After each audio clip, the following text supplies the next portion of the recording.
Everybody's dropped out of the highest ranking team we've got in the Big East right now. UConn on the RPI ranking at 25. Seton Hall, who was picked last in the Big East, is 37th in rating, and then St. John's is 40th. So these games are important because once you get into Big East play, you're only playing against these teams. So you want these teams to be these games to be a successful game for everybody that plays in the league. Yeah, I'm fascinated by the point that you make, because when you think about this new age of college basketball where every team has such dramatic turnover year in, year out because of the transfer portal, NIL, you almost need the first 3 weeks of the season against opponents that you would consider subpar to kind of get a little bit of a game flow and learn your own team before you can start worrying about your league. That's why I don't know if we should look at college basketball, at least over the first month, the same way we used to, say, when you played.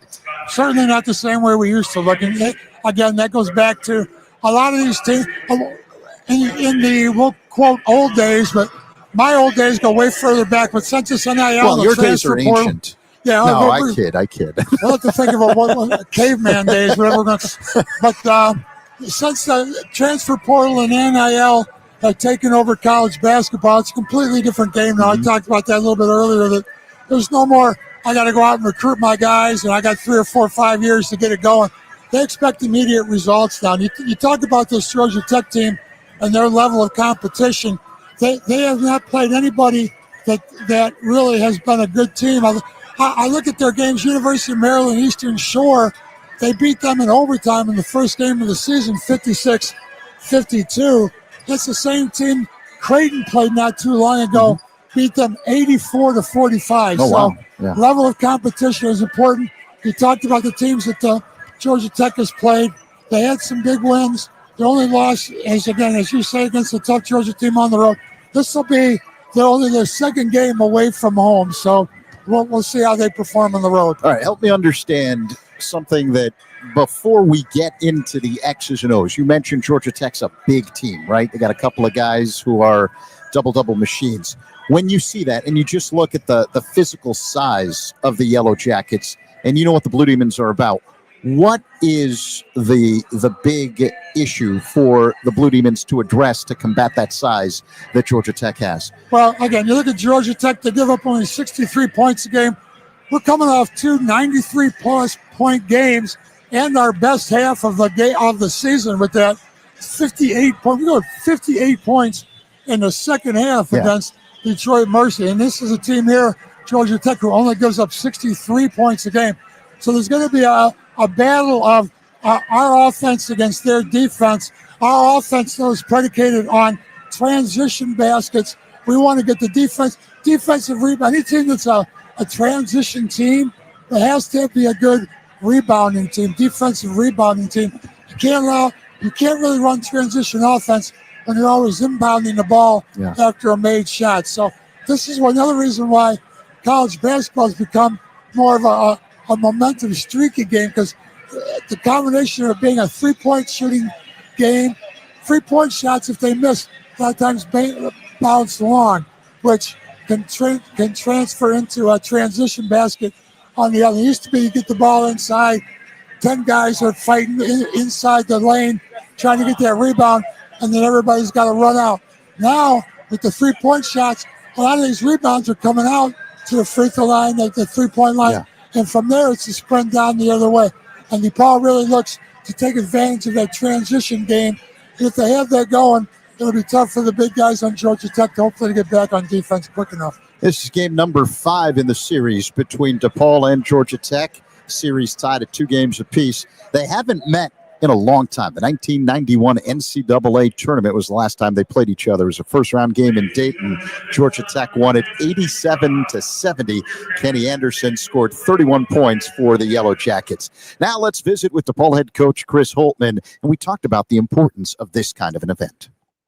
I'd say, Zach, it's for a variety of reasons. One, you get really a tournament feel in these events. Typically, really fun environments. Smaller gyms, you get your fans that can travel with you. Players' families can travel with you. But most importantly, it's the competition you're playing at these events. There's 3 other good teams in this event. You get a chance to play rapid fire, one game after another, which simulates a tournament setting, and it's an enjoyable experience for everybody. So, that's the main reason. Before we get to Georgia Tech, what are the things that you'd like to see from your team based on what you've seen to this point in non-conference play? I think is what we've talked about here of late, Zach, is just, sustained defensive effort. Our offense has really picked up in the last several games. We've been efficient. We've scored the ball at a really high clip. And we've been efficient. So those things have been good. Offensively, we've got to continue that. Loved our aggressiveness there. Defensively, we've got to be able to play with more sustained effort for longer stretches and take teams out of stuff, which we were doing earlier in the year, and we haven't been quite as good in that. And then on the glass. What stands out to you when you look at the Yellow Jackets? They have a returning 4-man who was all ACC. He's a really good player for them. They have a wing who's a leading scorer. And they have a 5-man who was top, I think, 10, 15 player in the country. So their front line's really good and formal. They've got good shooting. Most athletic team we've played up to this point for sure. Really athletic front line, good size. So we're excited about it. Should be a great challenge, and excited about the matchup. Best of luck. Okay, thanks, Zach. That's DePaul head coach Chris Holtman as the Blue Demons get set to take on Georgia Tech in game number 1 of 2 this weekend here at the Emerald Coast Classic at Raider Arena on the campus of Northwest Florida State College in Niceville, Florida. It's located on Florida's Panhandle in the northwest portion of the state near, and help me out here, because when I pulled the curtains of our hotel room, you get a beautiful view of this incredible body of water with this rich aqua-colored water with white sand underneath. It's a gulf, and I don't know, do we refer to it as the Gulf of Mexico or the Gulf of America? Is it both? I don't want to offend anybody, but it's a beautiful body of water and one of the real gems of the United States of America. Just this beautiful I think it's right across the bay, right? And you're just below Alabama, and you're in the central time zone. I found this out. I did not know this. I did not know Florida had 2 time zones. I thought it was all the Eastern time zone, but there's a little chunk in the northwestern portion of the state that's in the central time zone, just like all of us back home. It's a big deal. Yeah, well, not only is the time zone the same, but unfortunately for us here in Florida, the weather wasn't always much different than Chicago weather either. We came down here. Beautiful DePaul University set us up in a great hotel there right on the ocean, as you say, Zach. I don't know if it's an ocean or a bay, but I couldn't see anything on the other side. It's not an ocean, it's a gulf. Yeah, it's whatever it was. I didn't see any land as I looked out on the water, but we're beautiful hotel we're staying at, beautiful rooms on the beach. Unfortunately, the temperatures have been in the low 60s and 50s, although I was tempted every day to go out. I did go out a little bit on the beach yesterday. Today I looked out again, it was in the 50s, and there's still people out there in bathing suits and stuff. They're from up north if they're out there in bathing suits in the 50s. So it must have been some of our people that traveled with us. Yeah, no question about it. And by the way, we apologize for all of you back home. Dave's complaining about 50-degree weather here in Florida while you're dealing with a blizzard. So, again, it's all relative to what you're looking forward to. But hopefully there's some hot basketball here on the floor tonight between DePaul and Georgia Tech. Blue Demons come in with a record of 4-2. Georgia Tech is 5-2. 6-1. Dave mentioned that the Yellow Jackets are coached by 52-year-old Damon Stoudemire. Yes, that Damon Stoudemire, the former NBA star. He's in his third year as the head coach here. The Yellow Jackets previously spent 5 years as the head coach at Pacific. He was an NBA assistant coach with Memphis and Boston, native of Portland, All-American point guard at Arizona, first-round pick of the Raptors back in 1995. He was the Rookie of the Year that first season, had a 13-year NBA career, primarily with Portland, but also with Toronto, Memphis, and San Antonio. So he brings that big-time backcourt mentality to Georgia Tech. But the irony is he's coaching a much bigger team. You know, when you think about these Yellow Jackets, you're not thinking about their backcourt, even though they have a really talented guard by the name of Kawasi Reeves Jr., transfer from Florida. It's the guys up front that scare you when you look at the Yellow Jackets. That is a good point, Zach. They got Bonzi Wells on their coaching staff too. Another guy that played a lot of years in the NBA as a guard. So that's a good point. They've got guys. I guess they're talking to these guys in that get the ball down low, and we'll see what kind of offense they play. We haven't seen these guys play yet. They only score 72 points a game. Again, they give up 63. We've been in the 90s the last couple games. So we'll see if their guards. They've got Cam Kraft, who came in. I don't know if you guys remember some of the people that followed the Big East. He played at Xavier. He started out his career at Xavier before transferring to Miami of Ohio, but a knockdown three-point shooter. So they've got some guys who can hit shots from the perimeter. But you're right. Actually, they had, I think they had the 13th best recruiting class in the country this year, and that includes a couple freshmen who are a couple of the top 20 point guards in the country. So this is his third year now, Damon's third year, and he's getting some people to believe he's got some good point guards, but they're young right now. Yeah, Jaden Mustaf is one of those freshman guards that you talked about, 6'5" freshman out of Bowie, Maryland, the son of former Maryland star, the late Gerard Mustaf, who played with New York and Phoenix in the NBA, had 15 points in the loss to Georgia for Tech. And Mohamed Sila, a 6'10", 240-pound freshman from Senegal. He was the number 2 center in the country last year playing high school in Phoenix, according to 24/7 Sports. And he's averaging a double-double this season, 12 points per game, 11 rebounds. Arguably the best player on the team is Bai Ndongo, a 6'9" junior from Senegal, who checks in at a very sturdy 240 pounds. He's played his high school ball in Connecticut, grew up playing soccer, only started playing hoops at the age of 14 when his sister said, hey, you know what? You're pretty tall. Try the game of basketball. And you're not going to believe it. It kind of worked out well for him. He had 14 points and 14 rebounds in his last game against West Georgia. He's averaging 12.5 points per game and more than 8.5 rebounds per contest. And then you talked about Kraft, the sharpshooter, went to Buffalo Grove High School and last played at Miami of Ohio before beginning his career at Xavier. His dad, Mark, played basketball and baseball at VMI. His mom played basketball at Division II Concord, and he had 17 points in their loss at Georgia. All right, let's get to the starting lineups for both teams. We'll start with Chris Holtman's Blue Demons, who come in with a record of 4-2. Back-to-back wins for DePaul following back-to-back losses. Three-man backcourt for the Blue Demons featuring Layden Blocker, 6'2", junior transfer from Arkansas, who had 18 points last time out against Detroit Mercy.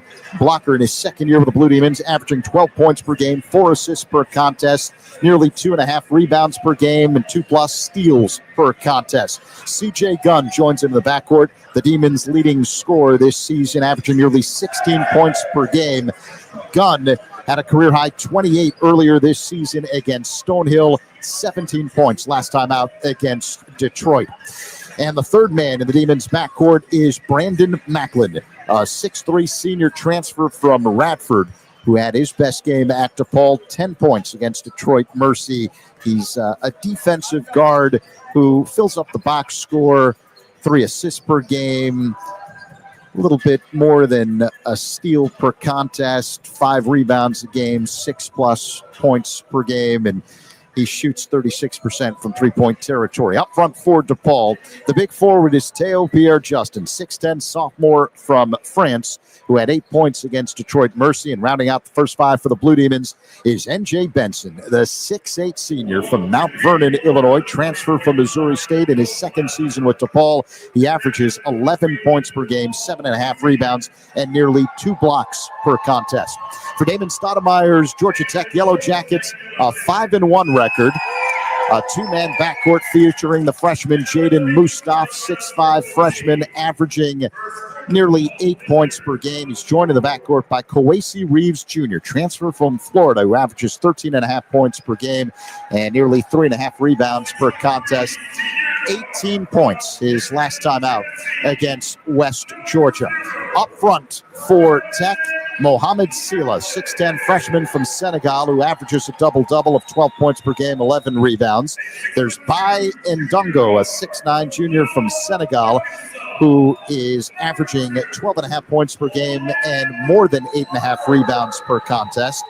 There's Cam Kraft, a 6'6" redshirt junior from Chicago. We mentioned he went to Buffalo Grove High School. He's averaging nearly 9 points per game and shooting it at 33% from behind the arc. Georgia Tech's been in the ACC since 1979. 4 ACC titles, 17 NCAA tournament appearances, 2 Final Fours. In early 1908, the legendary John Heisman became Georgia Tech's basketball coach. He was also their football coach as well as their baseball coach. Yes, the Heisman Trophy is named after him. He was the director of the Downtown Athletic Club in New York, and when he died, they named the award after him beginning in 1936. Heisman also created the name Yellow Jackets for Georgia Tech. The team color is officially gold and white. But see, there was a lack of gold fabric at the time in the early 1900s. And the football jerseys were instead yellow because, again, you couldn't find gold. Fans in the stands would wear yellow jackets, and the rest is history. Got it? That's fantastic. That's very research. deep. Yeah. Yeah. The officials tonight, a veteran crew of John Gaffney, Tony Henderson, and Pat Adams. The Blue Demons will be wearing the road royal blue uniforms tonight with the white numerals lettering outlined in scarlet, horizontal red stripes on the sides of the jerseys and the shorts. Georgia Tech wearing the home white uniforms with navy blue lettering and gold numerals outlined in navy blue, and gold and navy blue piping on the sides of the jerseys and the shorts. So it's been a while since these two teams met. You know, I mentioned the last time was 1991 in the NCAA tournament, first round in Dayton. Kenny Anderson scored 31 points in that game to lead the Yellow Jackets past the Blue Demons. And in that game, our good friend Stephen Howard had 14 points in the loss for DePaul. Chucky Murphy also chipped in with 14 points. So an opportunity to renew this rivalry. It's not often that we've seen DePaul and Georgia Tech on the basketball floor together. So for the Demons and the Yellow Jackets too, an opportunity to see what you've done to this point and how much you've improved since the start of the season. I know with the Big East right around the corner, in the middle of next month, DePaul starts conference play on the road at St. John's. So this is a really good tune-up as you get ready for that step up in competition. Sure is. It's a comparable competition of what we'll see in the Big East. And this is the way the season is supposed to shape up. You have some games early where you on paper should come out with victories. We're 4-2. A tough game against Northwestern. A game against Buffalo, who I think expected to win, but you look at that Buffalo team now, they're still undefeated and playing good basketball. So we've taken care of business so far, and we continue to improve. Again, we're coming off a 58-point halftime, second half, where we shot over 60%. We made over 50% of our threes in the last game. So if you're a coach and you want a team to be ready to play when competition gets tougher, I think we're on the right track. All right, we're ready for the opening tap. N.J. Benson will jump tip for DePaul. Mohamed Sila will do the honors for Georgia Tech. Ball up in the air, and Georgia Tech controls the tip, moving from right to left from our vantage point, opposite the benches here at Raider Arena in Niceville, Florida. Demons come out playing man-to-man. Kraft has it at the free throw line. A kick out right side for Sila. Now inside pass. It's Ndongo. The double team comes. Far corner pass ball knocked away. It's loose, and it rolls out of bounds along the far sideline. Who touched it last? Looks like it's going to go back to Georgia Tech. Georgia Tech, 16 turnovers a game they've been averaging so far, so they're not overly careful with that ball. All right, so 7 to shoot when Cam Kraft puts it in play from the far sideline. At the top of the key, it's Mustaf. He drives, cross-court pass to Reeves. 0 on the shot clock. He doesn't get the shot off. Wasn't even aware that the clock was ticking down. So excellent defense to start out the game for the Blue Demons. It's a turnover by Georgia Tech. 30 seconds gone by. I didn't even see anybody from Georgia Tech bench getting up screaming either. They seem to be completely unaware of it, but let's go. All right, Demons basketball. Leighton Blocker across the line. 3-point range to the right. Diagonal pass up high to Macklin. A bounce pass to the free throw line. Gunn's got the ball. Foul's been called on Reeves of Georgia Tech. Yeah, you could see it. He grabbed Gunn around the waist as he was trying to foul him around that screen, and too much contact. Non-shooting. 45 seconds gone by. Still no score. DePaul and Georgia Tech. 20 to shoot when the Demons put it in play. C.J. Gunn to trigger in along the far sideline of the front court. Near the midcourt stripe, it's N.J. Benson. Blocker's got it head of the key, uses Benson's screen, rolls right in the corner. Pierre Justin for 3. That's no good. Rebound. Benson flips to Pierre Justin. Right elbow. Now off to the right behind the arc, it's Benson. They swing it left side for Macklin behind the 3-point line. Blocker's got it left wing, drives, gives to Macklin in the corner for 3. Rims out. Rebound Sila for Georgia Tech. Into the hands now of Mustaf. Across the line, off to the right, accelerates to the hole, hangs in the air, layup, bench at home, and Georgia Tech strikes first. A 2-0 lead over DePaul, nearly 90 seconds gone by. Game 1 of 2 for the Blue Demons here at the Emerald Coast Classic. Driving left, Blocker, scoop play with the right hand from the left side. It goes down, and the Demons tie up the game. And we've got a whistle. What's the call here? I don't know. If it was a turnover, inbounding it, we should go back to us. I don't know what the issue was, but here we go. I think a delay of game was called on the Blue Demons. Leighton Blocker maybe tapped the ball after he put it home. So Georgia Tech basketball game tied at 2, nearly 2 minutes gone by. Mustaf off to the right, pass inside, and Ndongo is fouled in the paint. Fortunately for us, he didn't put that shot up. He was driving to the basket. He was driving to take the shot, but passed it out just before the whistle. All right, so 21 to shoot when the Yellow Jackets put it in play. Front court, baseline right. Mustaf will trigger in. Nearly 2 minutes have ticked off the clock. It's a 2-2 game between DePaul and Georgia Tech. First meeting between these two since the 1991 NCAA tournament. Mustaf loops a pass up high to Sila. 3-point range to the right. Holds the ball belt high, puts it on the floor, gives to Kraft off to the right. Long 2 on the way. And that's no good. Weak side rebound, Pierre Justin for the Blue Demons. Outlet Blocker across the line, down the right sideline. Between the legs with the dribble. Left side, Pierre Justin. Now Gunn's got it off to the left behind the arc. Demons swing it to the right. Now at the head of the key, it's Macklin. He drives straight down the lane. Pull up, jump with the right hand, goes down. And DePaul takes the lead, 4-2 over Georgia Tech. 2 minutes gone by here in the opening half. Mustaf for the Yellow Jackets. Off to the right in 3-point territory. Loops a pass up high. It's Reeves for 3. Back rim doesn't go. Long rebound at the Blocker. Demons on the move. Blocker accelerates to the hole. Hangs in the air. Layup, no, but a foul's been called. Blocking foul. The kid tried to take that charge, but he was inside the lane there, inside the 3-point or the charge semicircle, and too deep, and Blocker did a nice job of taking the ball hard to the hoop. Both of those guys went down hard. Looks like they're both okay, though. And Leighton Blocker will shoot 2. He's an 82% foul shooter this season. DePaul with a 4-2 lead over Georgia Tech. Nearly 2.5 minutes have ticked off the clock here. Game 1 in the Emerald Coast Classic. Blocker bends the knees, flicks the right wrist, and puts home the first free throw as DePaul is now up 5-2.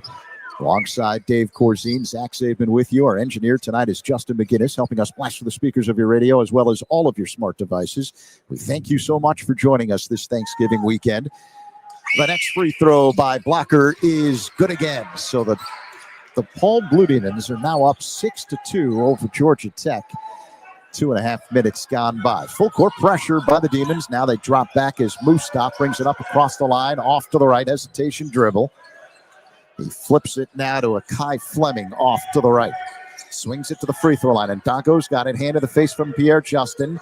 Jab step right, moves left, backs in, kick out right side, ball knocked out of bounds along the far sideline. Quick hands by CJ Gunn of the Demons. Yeah, almost picked that one off again. Remember, this team, 16 turnovers again. They're a little bit unsure of what they're going to do here in this half-court offense. Cam Kraft will put it in play in the front court along the far sideline. A bounce pass, right corner.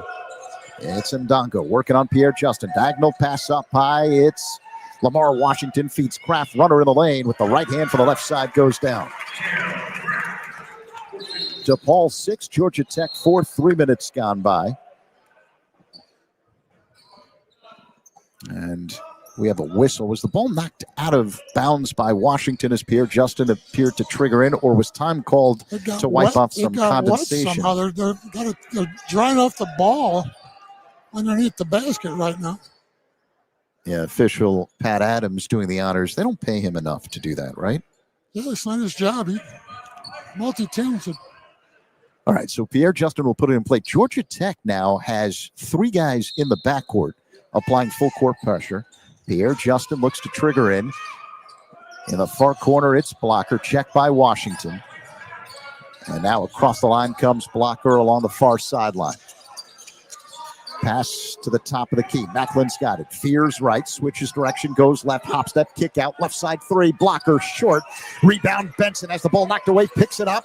Rolls right. Shot blocked by Sela. Out of bounds. Who touched it last? Sela made the block. It looked like it should go back to the Demons, but that's not the way they called it. No, it'll be Georgia Tech basketball. They say that Benson apparently touched it last after it was blocked out of his hand. So Mustaf will bring it up across the line, right to left for Georgia Tech, down the right sideline with a left-handed dribble. 6-4 the score. DePaul with the lead, 16:28 to go. Up high, Kraft, a 3 on the way. He knocks it down, and Georgia Tech is back on top, 7-6 over DePaul. Nearly 4 minutes gone by.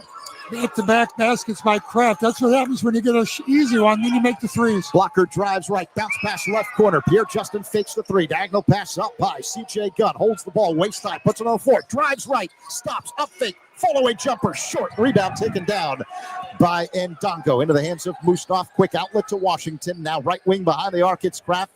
Macklin knocks the ball away, and it's picked up by Washington. Off to the right in three-point territory. Working on Gunn. Bounce pass inside the paint. It's Sela. Shot blocked from behind by Benson. Ball retrieved by Macklin in the far corner. Here come the Blue Demons. Macklin across the line. Directing traffic with the right hand. Yo-yos with the left. Gives to Gunn. Off to the right. Spins to the top of the key. He gives to Blocker left wing. Gunn's got it. Shakes the shoulders. Benson head of the circle. Off to the right. Pierre Justin dribbles to the top of the circle and feeds Blocker off to the right. 10 to shoot for DePaul. Head of the key. It's Benson off to the right. Macklin for 3. Back rim doesn't go. Mustaf the rebound for Georgia Tech. Quick outlet. Washington across the line, off to the left. Washington behind the back with the basketball. Dribbles to the free throw line. Angle cut off. Now it's Kraft at the free throw line. Bounce pass inside. A kickball by Pierre Justin. We've got bodies flying all over the place. I think they got a foul. It was a kick ball, but Ndongo went down to the ground. And now I understand why. Macklin fouled him, so he was called on the personal. There's an official timeout. 15:07 remaining here in the first half. It's Georgia Tech on top of DePaul, 7-6. Zach Zaidman, Dave Corzine with you courtside here at Raider Arena on the campus of Northwest Florida State College in Niceville, Florida. We'd like to remind you, Blue Demon fans, when it's game day, make Pepsi Zero Sugar your drink of choice. It's bold, refreshing, and made for moments like this because game day deserves Pepsi. Proud partner of DePaul Athletics. And Dave, speaking of Pepsi, it's now time for the Pepsi Who's Hot segment. Who's hot for the Blue Demons? Who's hot for the Blue Demons? We're going to go with Leighton Blocker's hot. He led the team last year with 18 points, or last game with 18 points against Detroit Mercy. made all 3 of his 3-point buckets in that game. And again, he's off to a good start here today with a couple buckets early, or a couple points early. So let's see Layden Blocker have a big game today. He's hot. Pepsi Zero Sugar. It's bold, refreshing, and made for moments like this, because game day deserves Pepsi. So the Blue Demons on a scoring drought of about 2.5 minutes here in what's been a very tightly contested game between DePaul and Georgia Tech. And we can judge the Blue Demons on this much more so than Georgia Tech, because we haven't seen Georgia Tech this season prior to tonight. But we have seen DePaul all year long.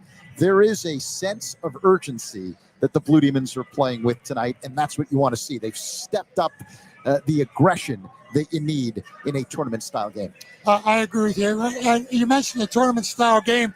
One thing that's good about this DePaul team is the depth that we've shown early in the season. We've gone, Coach Holtman's gone deep into the bench in a lot of these early season games, and this is the type of situation in a tournament atmosphere like this, where there's back-to-back games, that guys are going to get a lot of minutes. You'll probably see a lot of subs in this game because they've got to get ready to come back. Win or lose, they've got a game tomorrow. So this is a game that maybe hopefully our depth is going to pay off in both games today and tomorrow. So we'll see what the Blue Demons can do this weekend. I think there's a lot on the line psychologically over the next couple of nights for the Blue Demons, just in light of the gauntlet that's going to be the Big East Conference this year. And you mentioned it, some of the Big East teams have been struggling in non-conference play. But as we all know, everyone seems to get it together when league play starts, and it's just hard. You know, you play each team twice.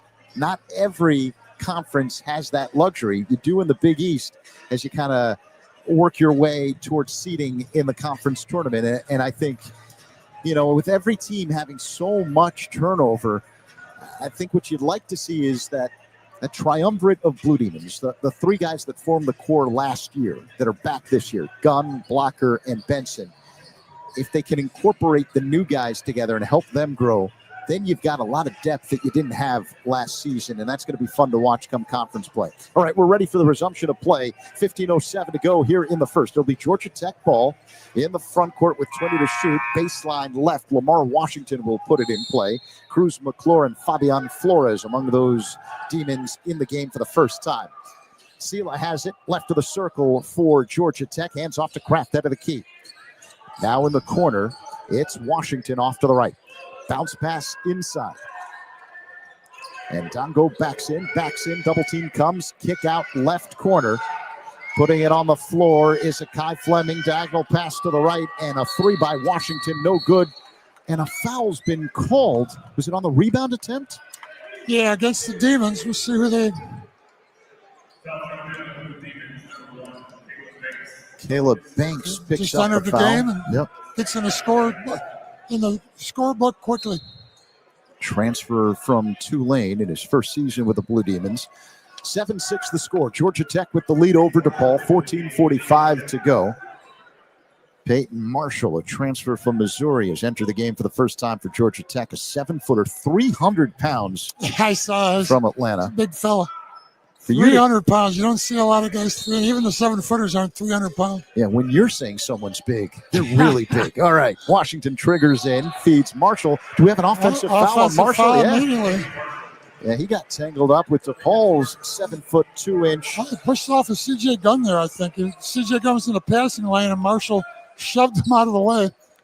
And he picked up the foul quickly. All right, so it'll be DePaul ball after the foul. 7-6 the score. Georgia Tech with the lead. 14:40 to go here in the first half. Demons work the ball around the perimeter. Off to the left, it's Gunn. Pull up, jump for the free throw line. Back rim doesn't go. Fight for the rebound. Kraft comes up with it for Georgia Tech. Across the line, Kai Fleming along the right sideline. Washington has it left side. Bounce pass inside. Knocked out of bounds by Cruz McClure. It went out of bounds along the near sideline, but McClure with active hands and feet. We've had a lot of near turnovers. We just haven't been able to control the ball, but we've got our hands on a lot of them. We just got to get there a little quicker. Georgia Tech with a 1-point lead. Under 14.5 minutes to go in the first. Yellow Jackets with the basketball. Washington has a 3-point range to the left. Checked by Banks. Loops a pass inside now to Ndongo. Working on Blocker. Double team comes from Flores. Pass to the middle, ball knocked away, picked up by Flores. Here come the Demons. CJ Gunn straight down the lane. Alley-oop, Banks catch. He goes up for a jam. It's blocked by Ndongo. Excellent defensive play by Georgia Tech. Washington comes up with the ball for the Yellow Jackets. Off to the left now, Fleming roaming left baseline. Angle cut off. Good defense by the Demons. And now Ndongo has it, three-point range left side, head of the key. Washington waits for a screen, gets it, drives left, hangs in the air. Shot blocked from behind by Banks. Gunn comes up with the ball. Outlet pass, it's blocker. Alley-oop, Gunn missed it, and Marshall comes up with a rebound. Wow. A lot of action, but no scoring. Both teams on big-time droughts. Washington has it off to the left in three-point territory. Stops the dribble. Ndongo left to the lane. Checked by McClure, who knocks the ball out of bounds along the baseline. It remains Georgia Tech ball. 13:27 to go here in the first. 19 to shoot. Georgia Tech with a 7-6 lead. These stats have gone Georgia Tech's way. We only got 6 points. We're a team that scored over 93 points last couple games. We're 6.5 minutes into this with 6 points. So Georgia Tech tempo right now is in control of this game. Wholesale substitutions for both teams. Georgia Tech scoreless for the last 3 minutes. It's been 4+ minutes since the Demons last scored. Georgia Tech ball. Marshall, the big man, has it off the left. Whips a pass inside Washington. And a travel violation as Cruz McClure held his ground. And that got Georgia Tech all out of sorts. So it'll be DePaul ball. 4th turnover already for Georgia Tech. DePaul had no turnovers yet. They only had 7 turnovers in the last game. Now full court pressure by Georgia Tech. Colorado transfer. R.J. Smith has the ball for the Demons straight away. Gets a pick from Banks, crosses the timeline. Now Banks has it left of the circle. Cruz McClure, left wing behind the arc. The freshman working on Washington. Head of the circle. It's Smith. Puts it on the floor. Drives to the elbow. Gives to Banks, left wing. He drives up top. Gives to Macklin behind the arc on the right wing. 10 to shoot for DePaul. Macklin drives in the paint. Floater up with a right hand shot. No. Rebound Georgia Tech into the front court. It's Eric Chatfield Jr. He's got it off to the right. Working on Smith. Cross-court pass knocked out of bounds by Banks along the near sideline. Again, excellent defense by the Demons. Again, almost picked it off, got a hand on it, but didn't come up with the ball. Hey, give the Demons credit for the deflections, though. Georgia Tech, they're in love with that skip pass from one side to the other, and that's a tough pass to get completed. And Demons got a couple hands on it, but haven't picked it off. 7-6 the score, 12:47 to go here in the first half. Georgia Tech with the lead over DePaul. Washington roams left baseline. Double team comes from Flores. He's under the basket, has nowhere to go. Flips it to Marshall. Now right of the lane, working on Flores and barrels home a layup. 7-footer against 7-footer. That ends a scoring drought of nearly 4 minutes for Georgia Tech. And the Yellow Jackets have a 9-6 lead over the Blue Demons under 12.5 minutes remaining here in the first. DePaul's scoring drought. 5+ minutes. Macklin has it off to the right. Flores, head of the circle, checked by Marshall.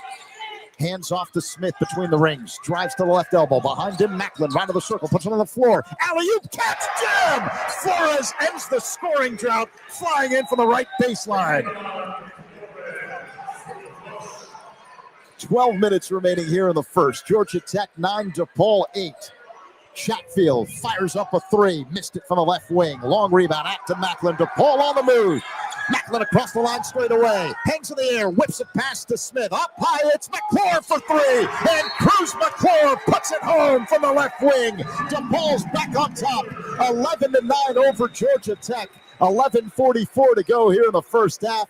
Timeout. Dave, for a game that doesn't have a lot of scoring, there's been a boatload of action.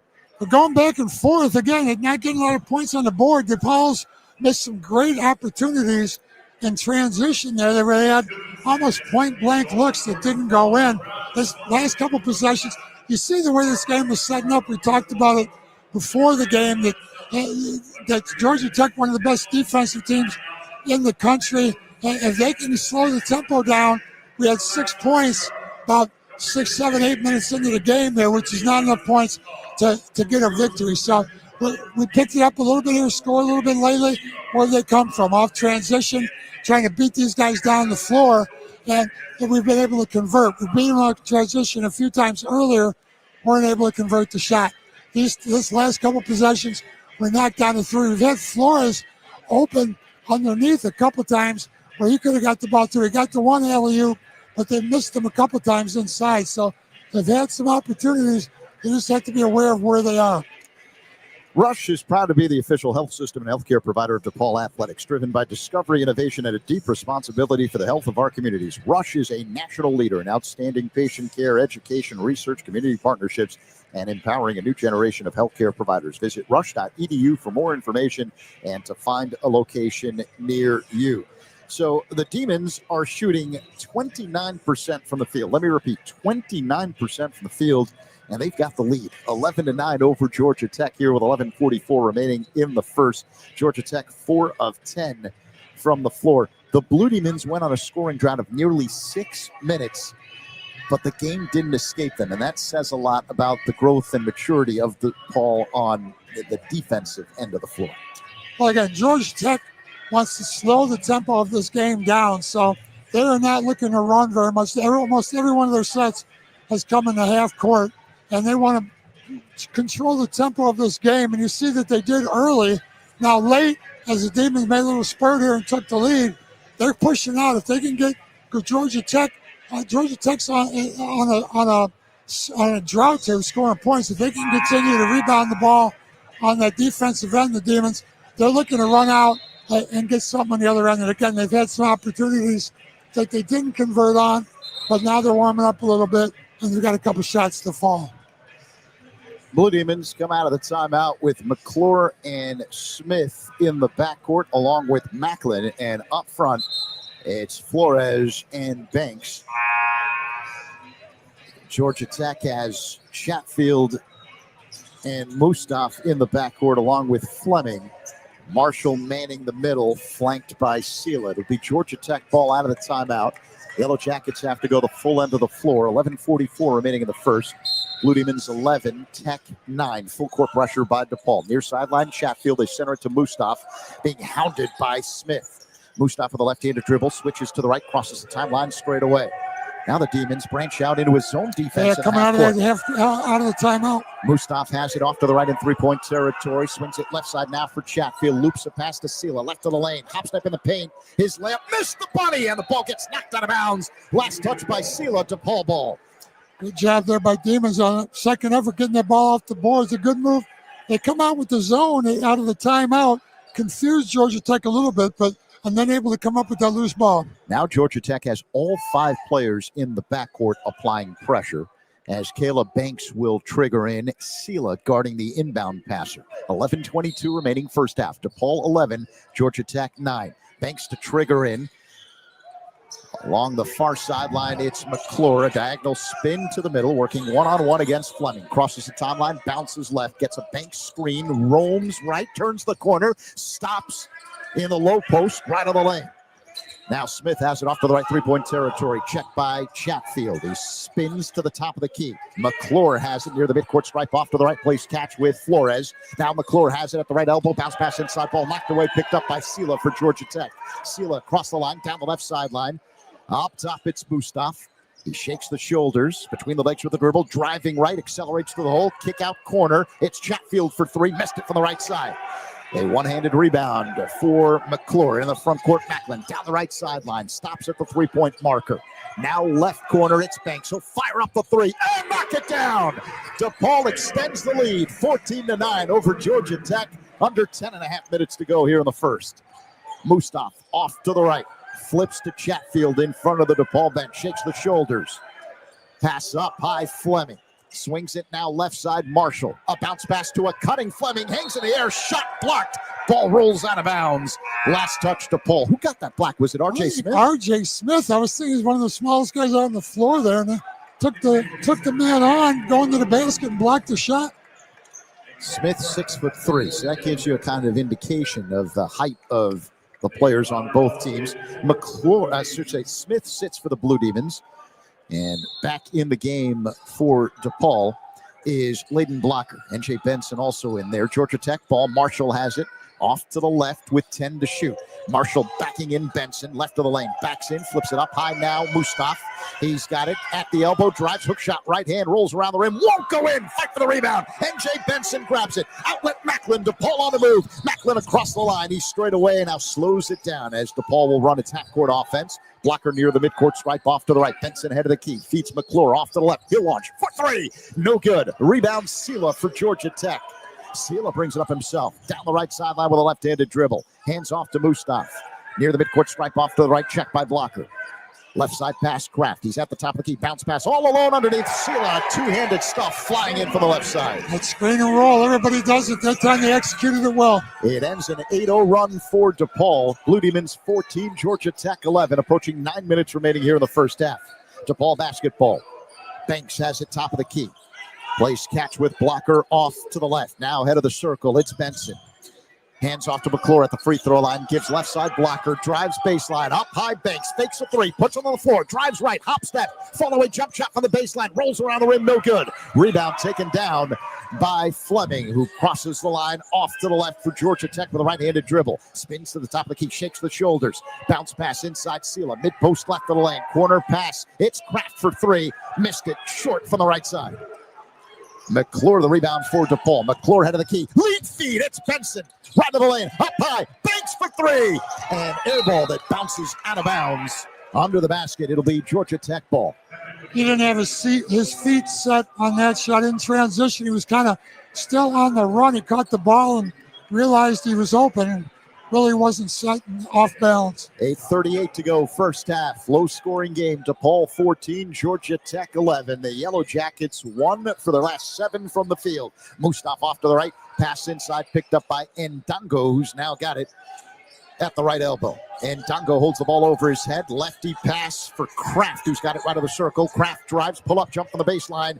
The high archer goes down, and it's a one-point game. DePaul 14, Georgia Tech 13, approaching 8 minutes to go in the first. 7 points now for Kraft, leads all scorers. Demons now in a 2+ minute scoring drought. Blocker, alley-oop, catch, Benson. He lands, up fake, triple team, tries to spit out of it, and they call a jump ball as Ndango got his hands in there. The possession arrow is pointing to Paul's way. There's a lot of trees down low there. It's tough to get the ball inside. The alley-oop pass, you can get rid of it quickly while it's still in the air, but once you bring it down, there's a lot of hands in there fighting for that ball. So Blocker will put it in play for DePaul. Front court, baseline left, holds the ball, waist high, loops a pass. Left wing behind the arc, it's Benson. Up high, Gunn, off to the right, Smith. Now in the corner, it's Blocker. Shakes the shoulders, diagonal pass, Smith. Top key three, bullseye! R.J. Smith from downtown, and DePaul now up 17-13 over Georgia Tech. 7:45 to go here in the first. Mustaf with the ball near the midcourt stripe straight away for Georgia Tech. Now Kraft head of the key, and we've got a whistle, a foul called on R.J. Smith. Questionable call on my book. Why do you say that? He looked like he was in good position there defensively, moving his feet. He caught him in the chest, but picked up the foul. That leads to an official timeout. We'll keep it here. 7:39 remaining in the first. DePaul 17, Georgia Tech. Keep it here. Where are we going? we're watching basketball during Feast Week in Florida. Does it get any better than we'll that? Keep it here. Hopefully we can stay here.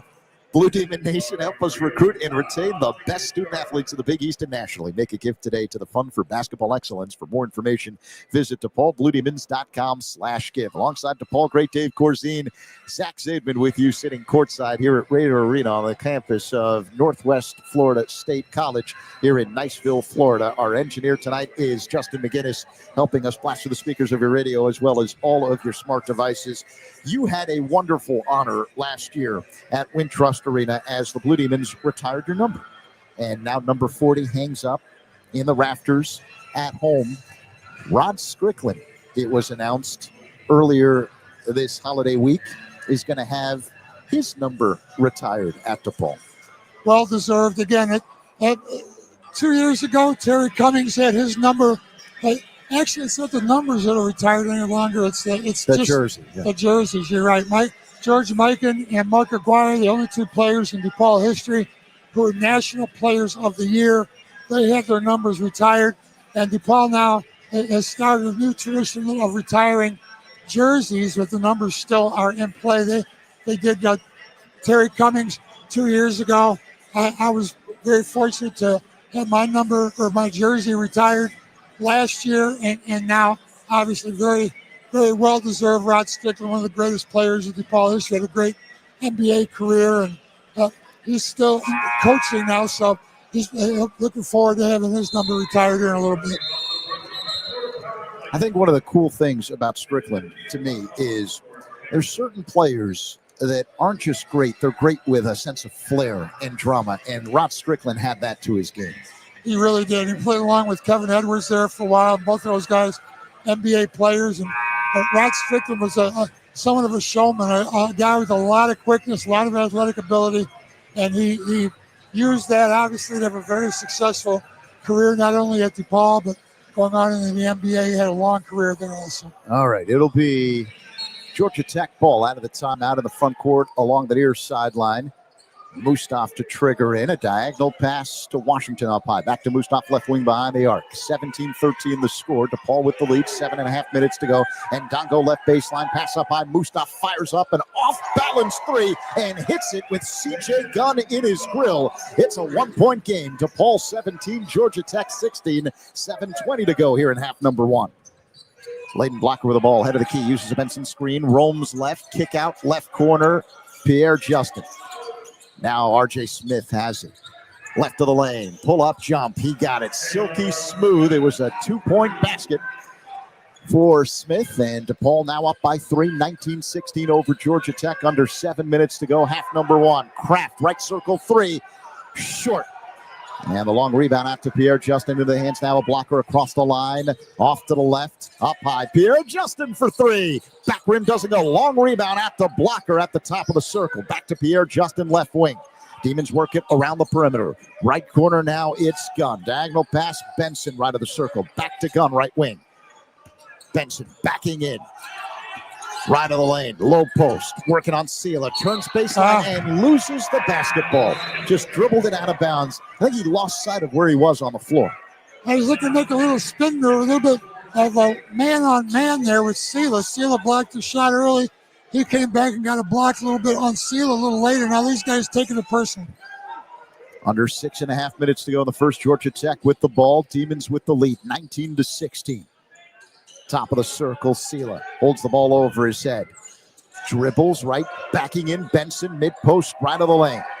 Double team comes from Gunn, diagonal pass up high to Washington. Flips it now to Fleming. His left baseline jump doesn't go, but Sela slams home the follow. And it's back to a 1-point game. DePaul 19, Georgia Tech 18, 5:56 remaining in the first half. Blocker, head of the circle, hesitation dribble, drives left, pull up, jump, and air ball that bounces out of bounds. That was a foot or two short on a 3-foot shot. Just miscalculated that one. See, I didn't make fun of him. You can laugh. You played in the league. So you've been afforded that opportunity. You will hear no such quibs from me. All right, here's Washington driving left, angle cut off. Georgia Tech ball, they can take the lead with a bucket. Washington flips it right in the hands of Gunn. A DePaul steal. Gunn out in front, hangs in the air and banks home a layup. There's the pick six. There's the one we've been looking to pick off. These guys, they love their cross-court pass. Just got to be ready. DePaul 21, Georgia Tech 18. Coming up on 5 minutes remaining before the end of the first half. Washington left wing up high, Fleming. Hop step in the paint, wild floater, rattles it home with the right hand. Both teams putting a couple more points on the board here. DePaul 21, Georgia Tech 20. 5 minutes to go in the first. Layden Blocker with the basketball, head of the key, uses a Pierre Justin screen. Now bounce pass behind him. Pierre Justin for three. It rims out. Rebound Benson, left of the lane, double team. Now he backs in, rolls inside the plate. Righty hook. Oh, with a hand in the face from Sela. I tell you, these guys are going at it head to head. DePaul 23, Georgia Tech 20. Coming up on 4.5 minutes to go in the first. Tech ball, head of the key. It's Fleming. Loops a pass inside Sela, left of the lane. Working on Benson. Cross-court pass. Three on the way. Washington short. Rebound Fleming. Drives right and he's fouled. So Akai Fleming will go to the line and shoot two.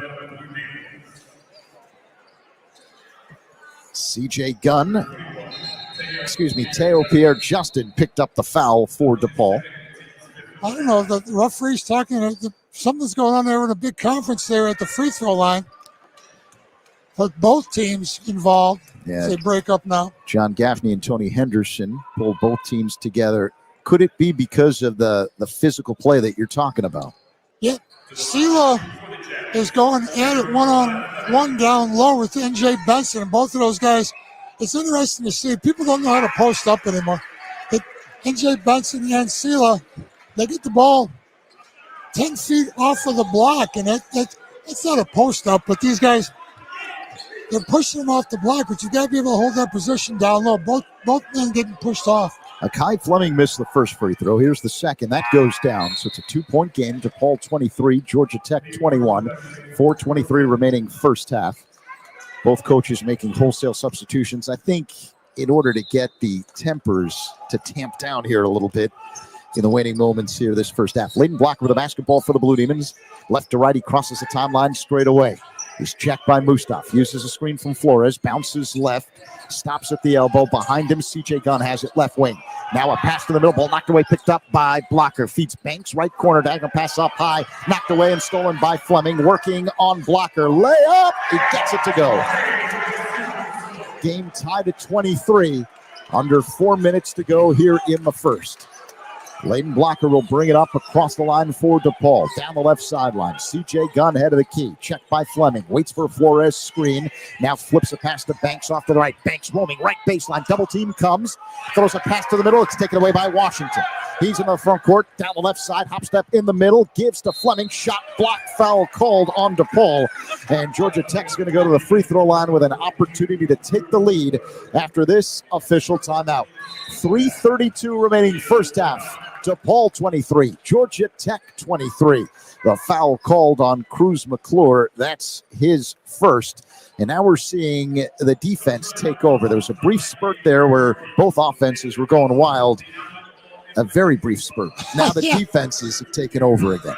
Well, again, you see these guys, neither team shooting the ball very well. You talk about defense, control this game. And you're seeing right now, Georgia Tech giving DePaul a little bit of their own medicine, running some transition. Georgia Tech wants to control the tempo. We talked about this the whole game. Georgia Tech only gives up 63 points.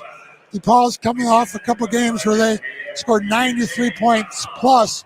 So obviously, this game is gone in Georgia Tech's way as far as tempo. We're far off of a 90. We're 70 points away here. We had a 58-point second half against Detroit Mercy the last time out, but this is a much better team than Detroit Mercy. Again, right now, Georgia Tech controlling tempo, and they're actually looking to push the ball a little bit. Now they've had some success running the ball back at the Demons here.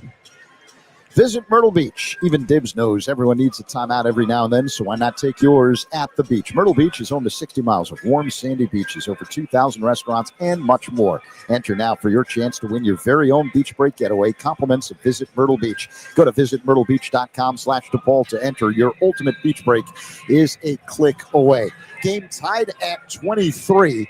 3:32 remaining here in the first half. DePaul and Georgia Tech. It's game 1 of 2 for the Blue Demons here at the Emerald Coast Classic in Niceville, Florida, in the northwest portion of the state, along the Panhandle, right near the Gulf of Mexico or the Gulf of America, depending on what you call it.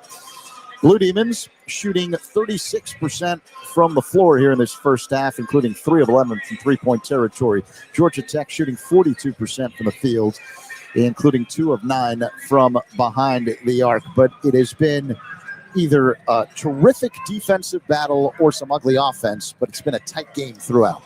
Well, what's interesting, we talked about how physical this game and how much action there has been in this game, and yet this is only Georgia Tech's. They're 1 for 2. It's only their second time in the line. DePaul is only 2 for 2 from the line. So neither team picking up any fouls and getting to the free throw line very often as he knocks down that first one. Kai Fleming with that free throw gives Georgia Tech the lead again, 24-23 over DePaul, 3:32 to go in the first. The second free throw doesn't go. Offensive rebound in Dungo for the Yellow Jackets. Now they work it around the perimeter against the Demon defense. Washington off to the left, checked by McClure. Uses a screen, spins right of the circle. Now left side, it's Mustaf. Bounce pass inside, and Dongo left of the lane, working on Jeremy Lorenz. Double team comes from Flores. He's trapped in the corner. Cross-court pass right side. It's Fleming for 3. That's too strong. Offensive rebound, Peyton Marshall, wild hook with the left hand, no good, but the tap back goes down by Ndungo from the right side, and Georgia Tech goes up by 3, 26-23 over DePaul, 2:58 remaining in the first. Blocker across the line, quickly left side now, McClure, head of the key, it's Blocker. Backs it out near the midcourt stripe. Gives to Flores off to the right. Check by Marshall in his grill. Gunn ahead of the key. Left of the circle. McClure uses a Lorenz screen. Spins to the left, and we've got a foul on the Yellow Jackets. And Dungo picks up that foul. He was working on McClure. It's his first foul. Again, not very many fouls in this game. It's the fourth foul on Georgia Tech. DePaul with 6 fouls. Neither team in the bonus. On next DePaul foul, Georgia Tech will be shooting. Only 2:40 left in the half. Flores sits back in the game. Benson. It'll be DePaul ball. Far sideline. C.J. Gunn to trigger in the front court. Near the midcourt stripe off to the left. It's N.J. Benson. He dribbles right of the circle. Now Lorenz has it right wing behind the arc. Up high, McClure puts it on the floor. Drives right. Kick out right corner. Lorenz puts it on the floor. Drives across the paint. Right to left. Did he travel? Yeah, he did. Lorenz Turnover hasn't for the got a Blue lot of Demons. minutes lately, but again, you're going to see situations like this with back-to-back games that they're going to have to go a little bit deeper into this bench. Yeah, he was out for the last couple of games with an injury, but Lorenz healthy for this trip down to Niceville, Florida, the Emerald Coast Classic. 2:25 to go, first half. Georgia Tech 26, DePaul 23. Washington right to left across the line for Tech. Fears off to the left. Double team comes from Gunn. Now right elbow pass to Marshall. He loses the ball, picks it up along the far corner, and flips it now left side for Fleming. Spins inside the paint. Wild floater. Shot no. Rebound and Dongo. Turnaround jump from the right baseline goes down. There's some big bodies on that board right now. We got to put somebody in that can keep them off the boards. Timeout. 2:03 remaining here in the first half. It's Georgia Tech on top of DePaul, 28-23. And now the Yellow Jackets on the move. An 8-0 run over the last 2+ minutes. And DePaul on a scoring drought of nearly 3 minutes.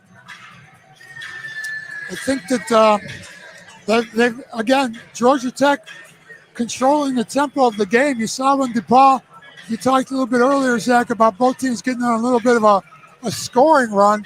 And DePaul able to pick up the tempo. Most all their points are coming in the transition in the early offense. They're not getting very much. Once the Georgia Tech defense, half-court defense is set up, they've had trouble finding open shots. 2:03 to go here in the first half. Game 1 of 2 for DePaul at the Emerald Coast Classic. Blue Demons find themselves down by 5. Georgia Tech 28, DePaul 23. Yellow Jackets on an 8-0 run. And that's really been the story tonight.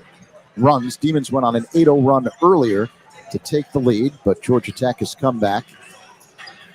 And it'll be Blue Demons basketball. They've got to go the full length of the floor. I don't think the Demons realized someone had to put it in play. And now Teo Pierre Justin will. After timeouts is always interesting to see what both coaches do in terms of the chess match, what they're going to call after the timeout. Light pressure in the backcourt by Washington as Blocker crosses the timeline for the Blue Demons straight away. Pass along the right sidelines, knocked away, stolen by Ndongo. Lead feed now. And the layup is missed by Fleming from the right side. Demons come up with a loose ball. Here's Pierre Justin. Whips a pass left corner, McClure. Now up high, Pierre Justin off to the right. Gunn for 3. No good. Marshall yanks down the rebound. And his outlet goes into the hands of Fleming. Down the line on the right side into the front court. Mustaf has 3-point range to the right. Checked by Blocker. Mustaf puts it on the floor. To the free throw line, Marshall. Hop step in the paint. Wild flow to the right hand. Rolls around the rim. No good, but he got fouled on the play. And Peyton Marshall will go to the line and shoot 2. N.J. Benson talking to Teo there about whose man that was. I don't know if they had a little miscommunication defensively or not, but with that Marshall inside, you've got to keep a body on him. He doesn't look like he's got a lot of offensive skills. He's put up a couple of ugly-looking shots, but he got fouled on that one. He's going to go to the line. 68% free throw shooter. He rattles home the first as Georgia Tech now on a 9-0 run. It's a 29-23 lead for Georgia Tech over DePaul with 1:18 remaining in the first half. Demons on a scoring drought of 3.5 minutes. Marshall, a transfer from Missouri, hits the second free throw. 23 points there. 18 to go in the half. Remember, they had coming off a 58-point second half scoring binge. So certainly Georgia Tech's controlled this game the way they want it to be. Biggest lead of the game for either squad.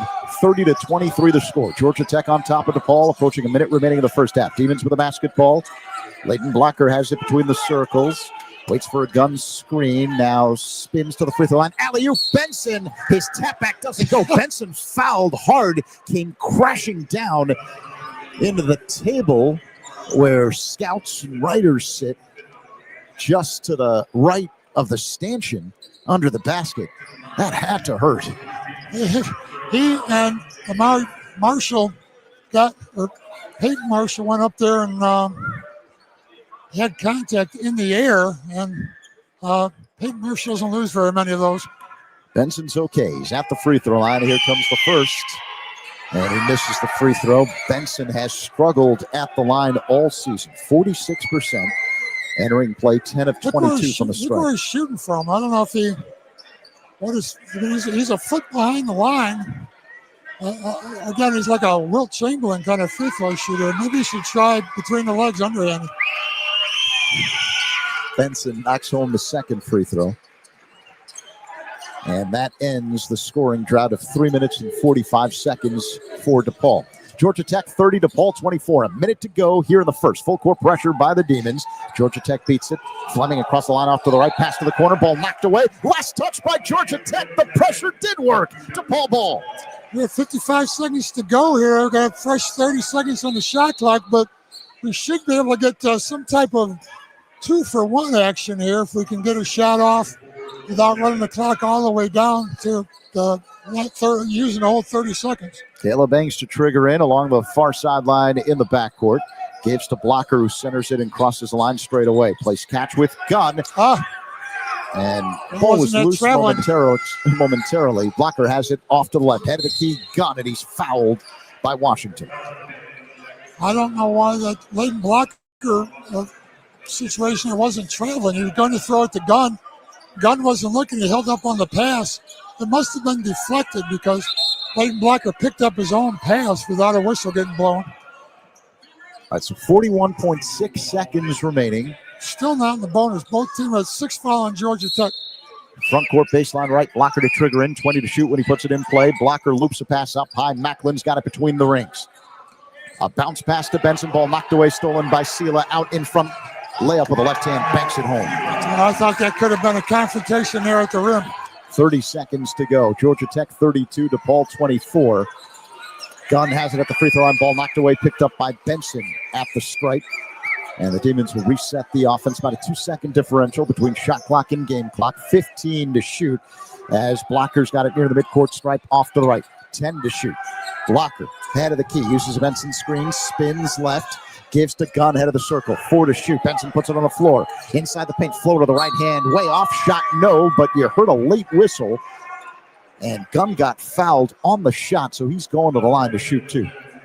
C.J. Gunn, our leading scorer on the season, averages almost 16 points a game. He's been controlled pretty well. 1 for 5 in the first half here. He only had 2 points as he goes to the line here. 2 seconds to go in the half. Georgia Tech 32, DePaul 24. As Dave mentioned, 2 ticks remaining before halftime, and Gunn at the line for 2.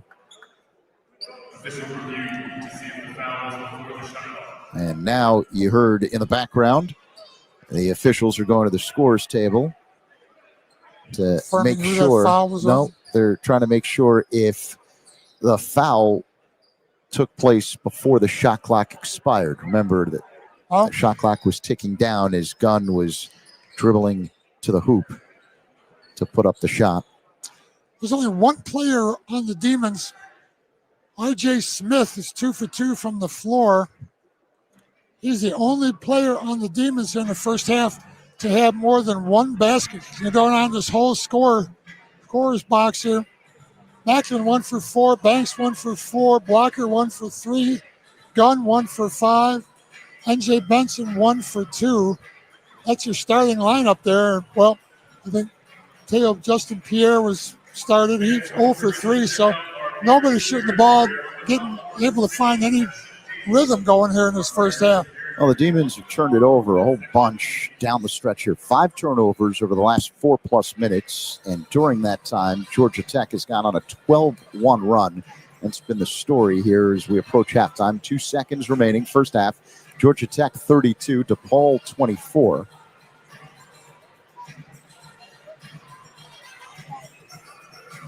And the officials, all three of them at the replay monitor. And what they were looking at is there was a shooting foul called on Georgia Tech on a runner by C.J. Gunn. So set the clock to 3.3. Instead of that 2 seconds, they reset the clock to 3.3 here. And indeed, Gunn got the shot off before the shot clock expired. So he's going to the line to shoot 2 for DePaul. And as Dave mentioned, 3.3 seconds remaining here in the first. Gunn knocks down the first free throw. So not very many free throws. 4 for 6 for Georgia Tech. 4 for 5 for the Demons. Physical, a lot of action, but no fouls. It's 32-25. Second free throw on the way. In and that out. was down. And a rebound taken down by Sela. Half-court heave. It's no good. Hit the backboard and not the rim. I'm surprised that Georgia Tech didn't draw something up there. 3.3 seconds is a lot of time. And they just had the big man Sela dribbling up and firing up a half-court heave. But that's that. The first 20 minutes of play over with Georgia Tech leading DePaul 32-25 here at the break. They had plenty of time to work on something. They didn't have to use a timeout with the clock stopped and the officials looking at the shot clock there. They had, or at the game clock, they had an extended amount of time there to try to come up with something to do without having to use one of their timeouts. And whatever, if that was what their plan, I doubt that was the strategy to give it to their center and have him dribble down and jerk up a three-quarter court shot there to end that half. But in any case, they've been able to hold us down to 25 points and have a 7-point lead there at halftime, Zach. All right, so it's 32-25 Georgia Tech over DePaul, Dave, as we begin the halftime break. Let's take a look at the college basketball scoreboard. We'll start in the Big East. A whole bunch of games to talk about, including at the half, where Georgetown is having some issues with Miami. So the Hurricanes up big, 41-20 in the Terry's Chocolate ESPN Events Invitational Magic Bracket, the consolation game Georgetown's there. still undefeated, huh? They were. I think they were 5-0 coming in. There's still 20 minutes left in that game for Georgetown to rally. Kind of yeah, I'm just saying, it's not over until it's over. Speaking of it being over. That's what they're saying at halftime. How about UConn with an impressive showing once again? The 5th-ranked Huskies with a 74-61 victory over number 13 Illinois. Other finals on the board in the Bad Boy Mower Series back home in Chicago. Oklahoma edges Marquette 75-74. Butler a 94-69 drubbing of Wright State. How about number 10 Florida, a 90-78 win over Providence, and Xavier beats Texas A&M Corpus Christi 88-67 earlier today. On the top 25 board, number 1 Purdue, a 109-62 blowout of Eastern Illinois. Number 24 Vanderbilt beats St. Mary's 96-71.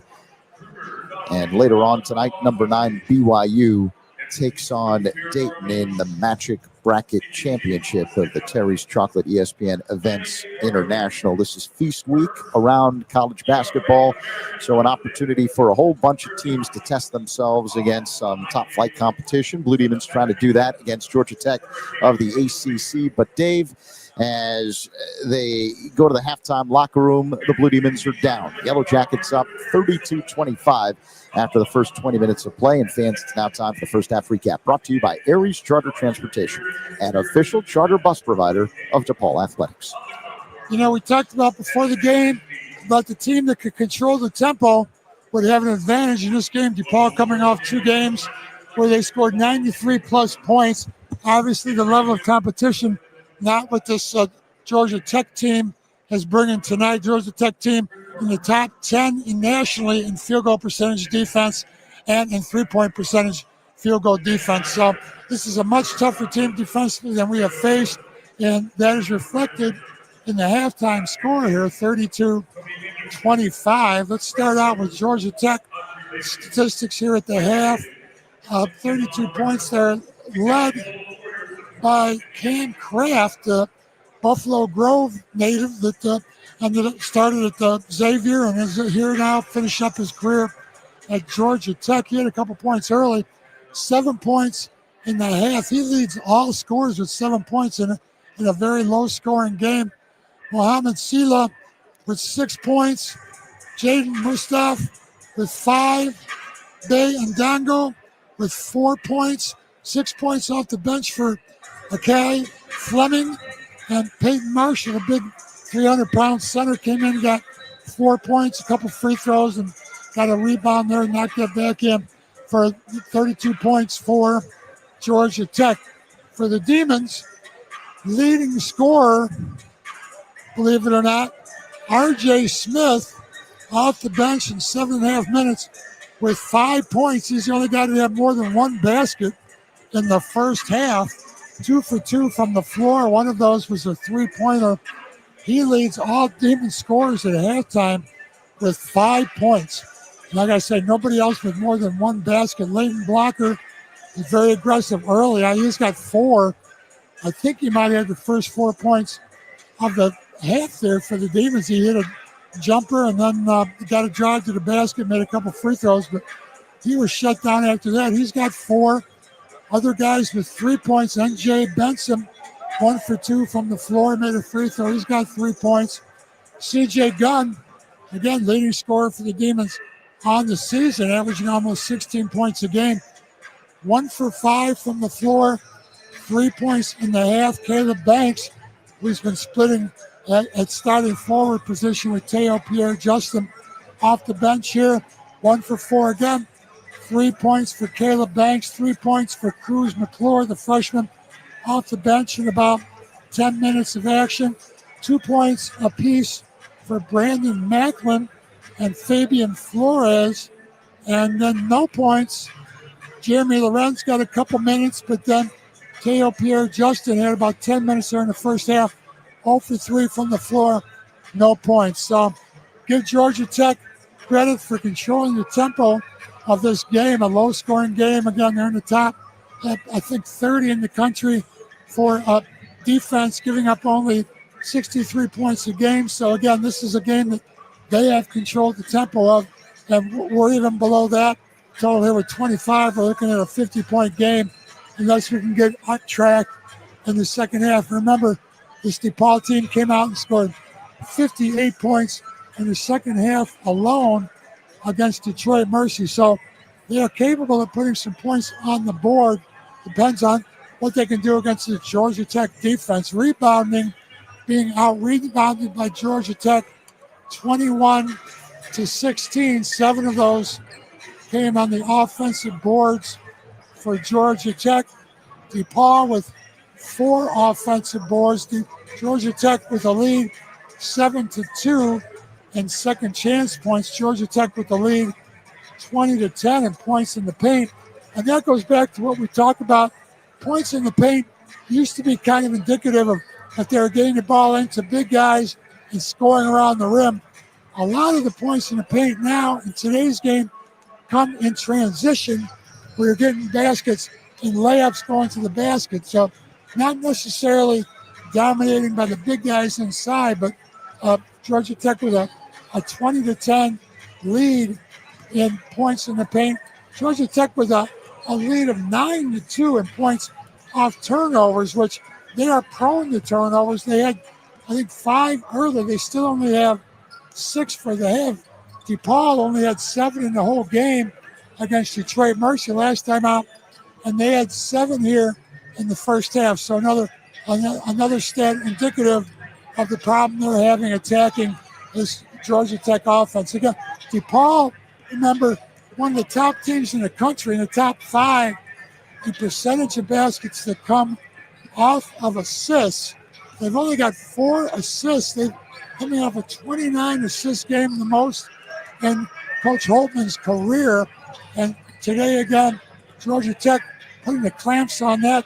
4 assists on 9 baskets and those 7 turnovers again.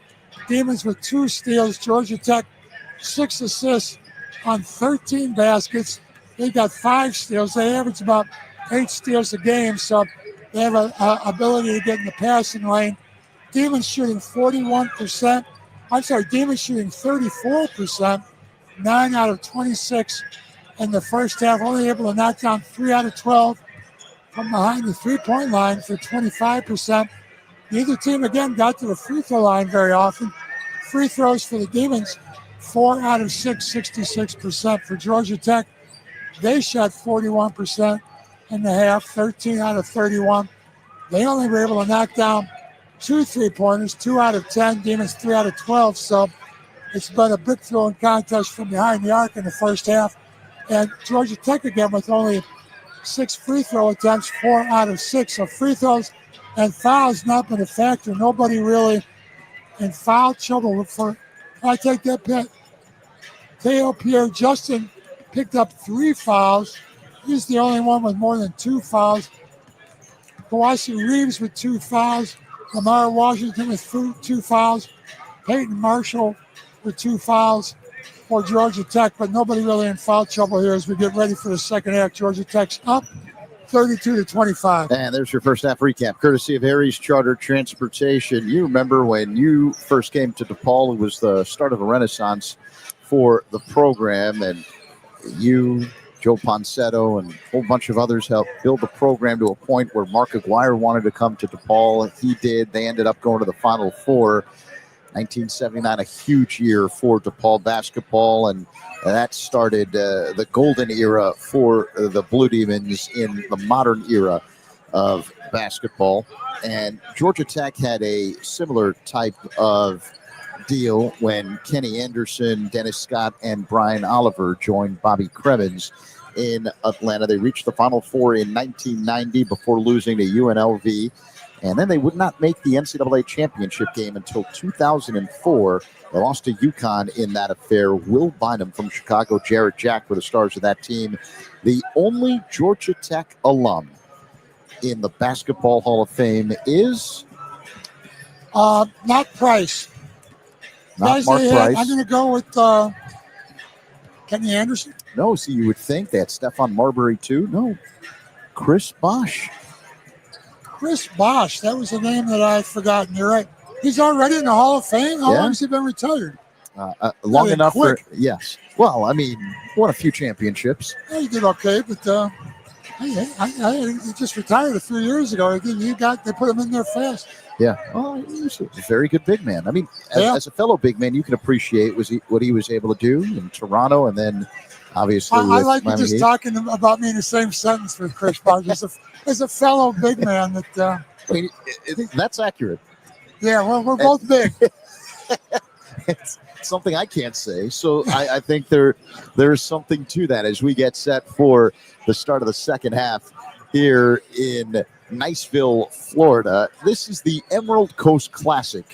The last time they held the tournament, Chris Holtman was the coach that coached the championship team. Ohio State won it in 2023. Last year, they did not have a tournament. I guess there was a late pullout of a school, and that led to the other teams in the competition to pull out so that they cancel the tournament. It happens now in college basketball. The whole sport is changing at warp speed, so stuff like that happens now. And, you know, it's interesting to watch the different tournaments, especially this time of year, the way they've changed and morphed, and what the tournaments that used to hold a lot of prestige might no longer have that as new tournaments are created. It's just a brand new world, and it's taken a little time to adjust. But I think the same things hold true, that any kind of tournament is an opportunity to test yourself against much better competition than you faced to this point, and kind of help you along as you look ahead to conference play. Well, just the concept of it being a tournament. Obviously, it's not an NBA season with 100-some games, but college season, 30-some games. It's a long season for these guys, and a tournament is exciting. It's not just another game on the schedule. There's actually an immediate return or immediate satisfaction from winning a tournament, being in a tournament. And as Coach Holtman talked about, you talked with him before the game about preparing for tournaments. Obviously, we'll be in at least the Big East tournament at the end of the year, and this really won't carry over to postseason tournaments, but it's always fun. Typically, you go to somewhere where you want to be. For us in the northern part of the country, to come down south somewhere is always fun. Myrtle Beach should be great. Florida's great, and it's just fun atmosphere in tournaments, and you get a nice crowd of people that travel with you. We had a big contingent of DePaul Blue Demon fans come out with us, and everybody has a good time, and hopefully good time translates into a couple victories for us here. And there also was a massive Thanksgiving night feast last night. I forgot to ask you, what's your favorite Thanksgiving food?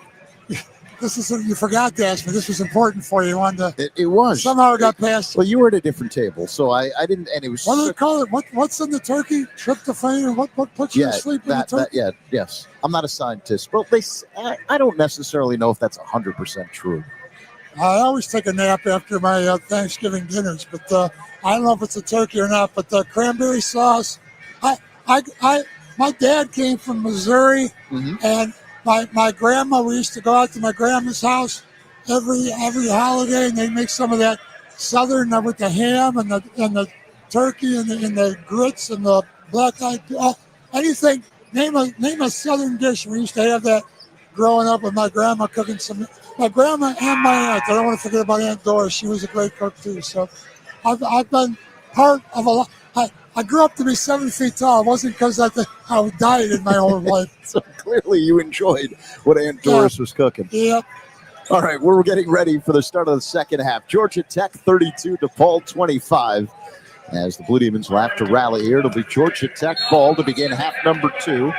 The Yellow Jackets will be moving from left to right from our vantage point, opposite the benches here at Raider Arena on the campus of Northwest Florida State College. 5 on the floor for the Blue Demons. Blocker, Gunn, and Macklin forming a 3-man backcourt. Pierre, Justin, and Benson up front for DePaul wearing the road blue uniforms. Georgia Tech in the whites tonight. And Georgia Tech's got the ball. Moving from left to right across the line. It's Mustaf. Feeds Sela, right elbow. He's backing in, mid-post, right of the lane. Double team comes from Gunn. Pass inside. Mustaf floater. The right-hand shot doesn't go. Ball loose. And it's picked up by the Demons. Blockers got it. Lead feed. Macklin layup. Banks it home for the left side. Excellent start to the second half. Not even 30 seconds gone by. Georgia Tech 32, DePaul 27. Tech with a basketball. Sela head of the circle. Man-to-man defense by the Blue Demons. Kraft has it. Left of the circle. Dribbles to the middle. Bounce pass Reeves. Right corner. Up fake. Drives baseline. Hangs in the air. Shot doesn't go, but he got fouled on the play. Who got him? Couple Blue Demons there. Looks like that's going to go against C.J. Gunn. So Gunn called on the personal, and 2 free throws coming up for Kawasi Reeves Jr., the transfer from Florida. For Gunn, that's his first personal. Yeah, like we've been talking, nobody really in foul trouble. Pierre Justin on the floor started the second half with those 3 fouls. Reeves hits the first free throw, makes it 33-27 Georgia Tech. 40 seconds gone by here in the second half. He's published 2 books. 2, not 1, 2 books. I saw that, dude. You did a deep research on what the books were about. I'm curious. We'll get to it as time permits. Reeves hits the second free throw. It's 34-27 Georgia Tech here in the opening minute of the second half. DePaul ball. Blocker, head of the key. Flips it right side now for Macklin. Back to Blocker, top of the circle. Drives to the left elbow. Now he steps back, launches a long jumper. Side rim, no good. Reeves the rebound. Outlet, Mustaf across the line, off to the left. Mustaf dribbles to the elbow. Up high, Reeves fakes a 3. Mustaf left wing, loops a pass inside Ndongo. Working on Pierre Justin. Diagonal pass up by Reeves. Now to Kraft, right side. Fakes a 3. Pull up 2 is no good at the back of the rim. Bench of the rebound for DePaul. Into the hands of Blocker across the line, off to the left with a right-handed dribble. Now flips to Pierre Justin off to the right. Diagonal pass up high, Blocker. Left elbow, Benson. Back to the basket. Dribbles to the head of the key. Now reverses left. Drives. Angle cut off by Reeves. And Blocker's got it. Left wing behind the arc. Between the legs with the dribble. 10 to shoot. Off to the right, it's Macklin. Feeds Gunn off a curl at the free throw line. Now back out Pierre Justin. 5 to shoot. Shakes the shoulders. Roams baseline. Hangs in the air. Layup short. Fight for the rebound. Loose under the basket. Who's got this thing? It's Georgia Tech ball, and Ndongo has it. Now Mustaf crosses the line off to the left. Mustaf, hesitation dribble on Macklin. And Dongo head of the key. Kraft left corner, 3 on the way. No good. Rims out. Long rebound out to Mustaf. Straight down the lane. Hangs in the air. Scoop left. Takes it home from the left side with a right hand. Georgia Tech up 36-27. Here's Blocker who rattles home a jam. Flying in left to right. It's a second transition basket in the half for the Demons, and that's where they're getting their money made on that run out. 2.5 minutes have ticked off the clock here in the second. Georgia Tech 36, DePaul 29. Tech with the ball. Sela head of the key. Loops a pass now left wing. Reeves fakes a 3. Off a curl. Kraft drives left. Hangs in the air. Shot block. Demons come up with a loose ball. Benson's got it. Outlet Blocker across the line off to the right. Diagonal spin to the middle. Hop step in the pin. Layup. No. And a foul's been called. And the buckets. They got the goaltending. I didn't know if they're going to give them the continuation. They did. Did they give him the continuation? Yeah.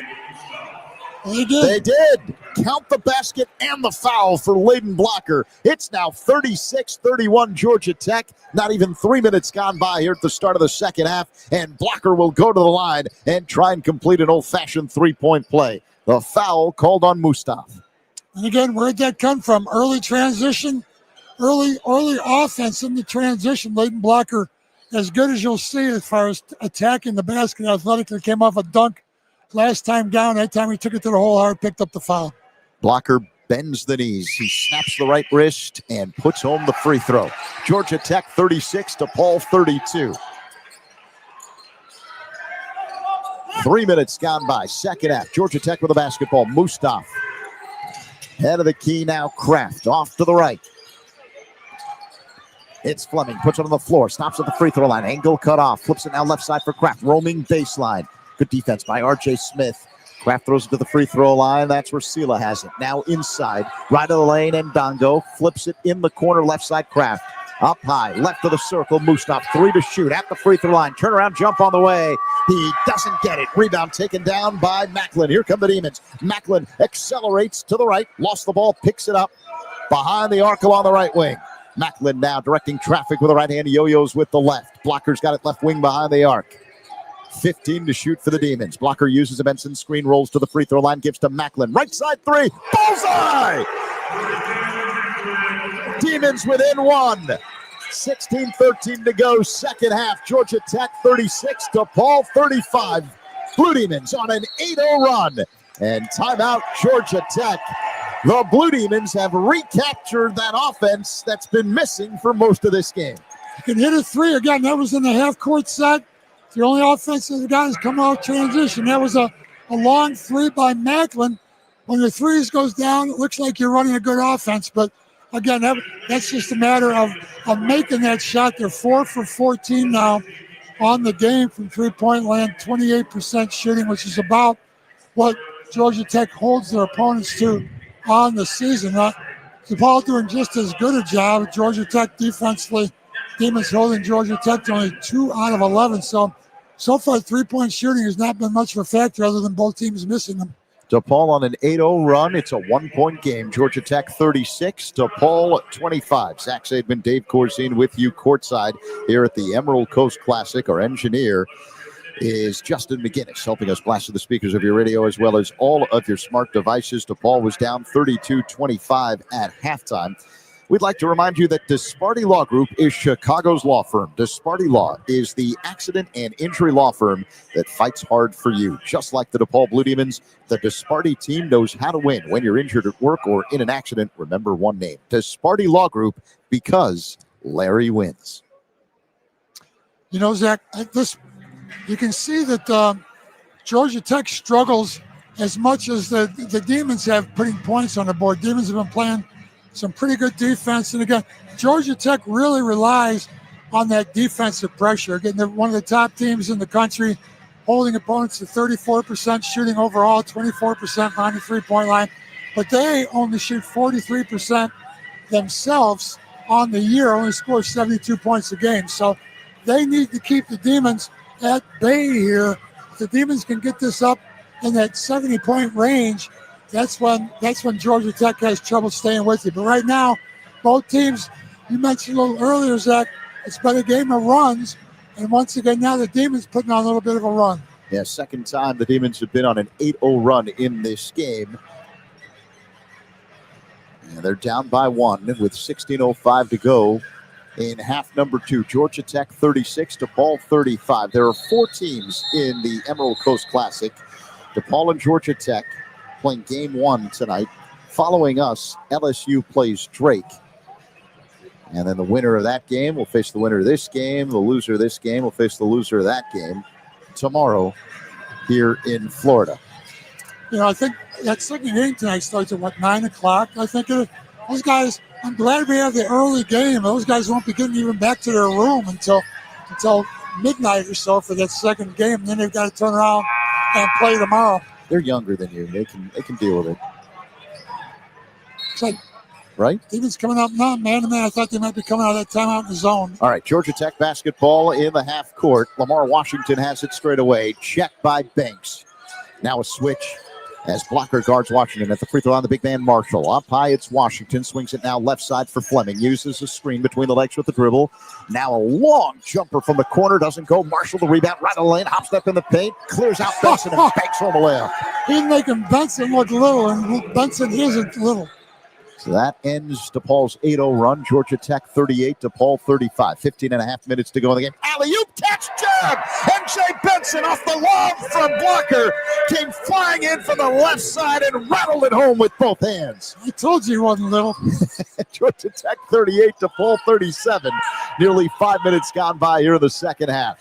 Marshall, head of the circle, holds the ball over his head, puts it on the floor, bounce pass inside, Fleming, missed the jam, but he got fouled on the way.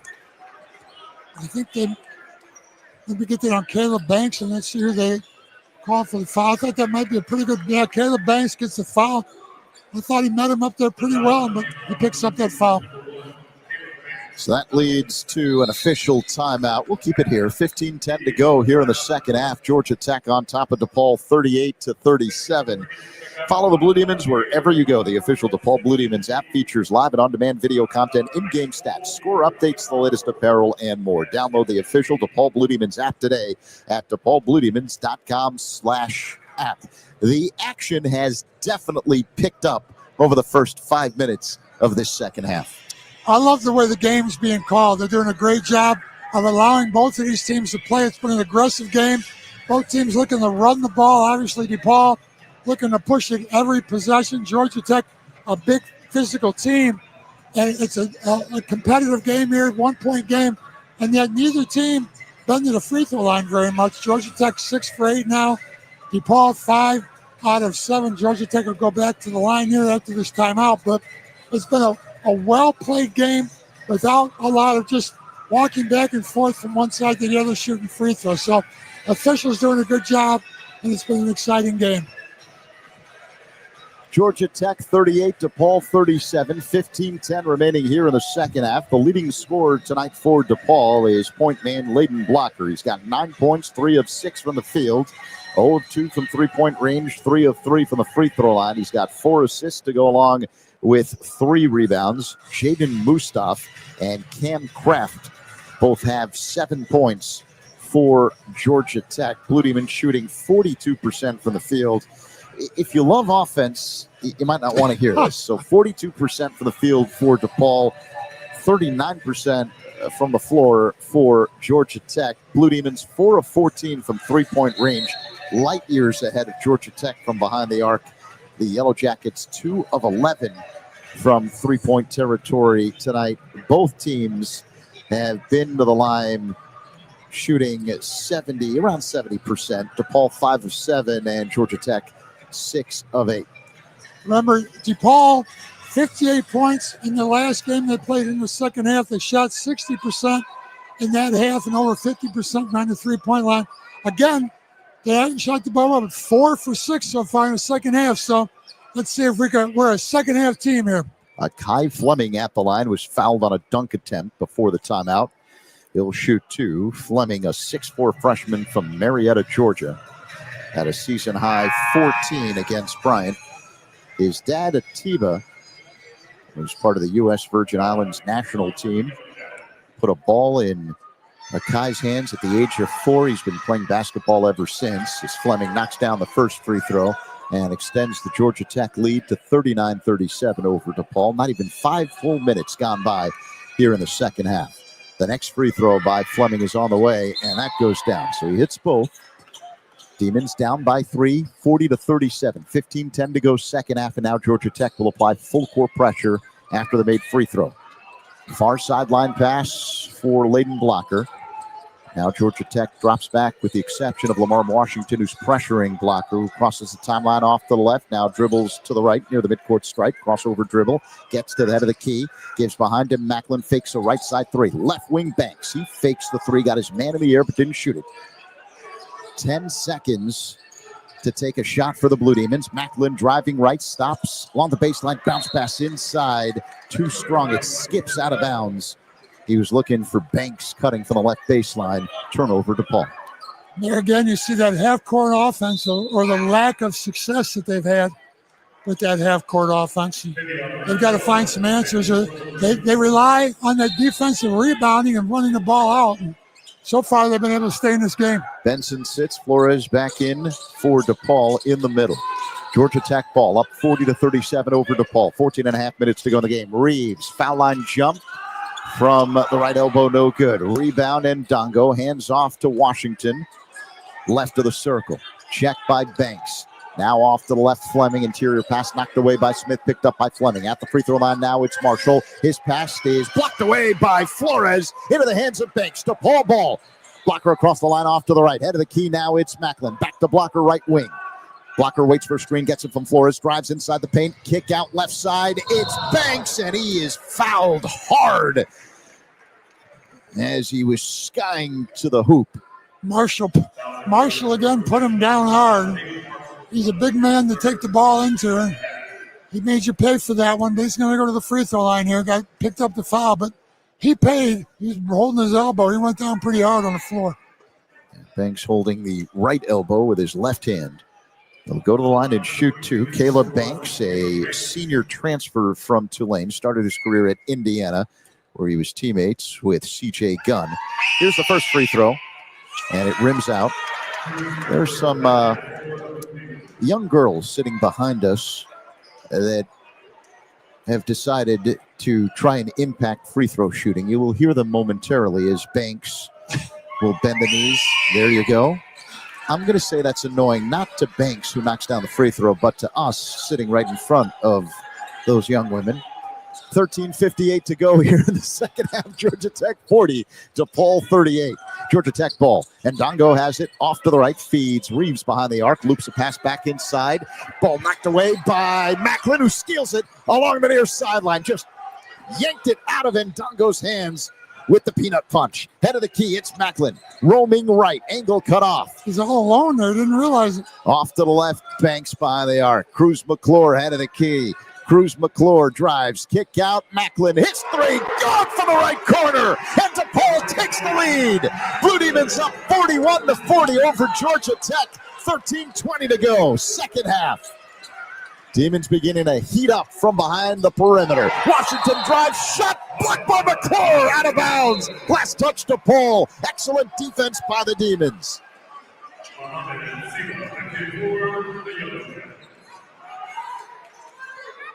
Everyone contributing here in this second half for the Blue Demons. 13-12 remaining. DePaul 41, Georgia Tech 40. Georgia Tech ball. Left corner, Reeves. Lofts a pass inside Washington. Turnaround hook with the right hand. Rolls around the rim. No good. Rebound Flores. Here come the Demons. Smith across the line off to the left. He feeds Macklin in the corner. Up high, Smith left of the circle. Dribbles to the free throw line. Alley-oop. Oh, ball knocked away by Georgia Tech Sela. And the loose ball retrieved by Fleming, who crossed the line straight away. Hesitation dribble, drives right, angle cut off by Flores. Lofts a pass, left side 3. Reeves has it rim out.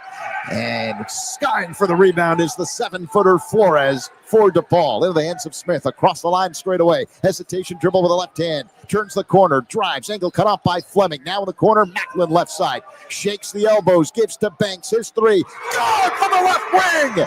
DePaul extends the lead. 44-40 over Georgia Tech.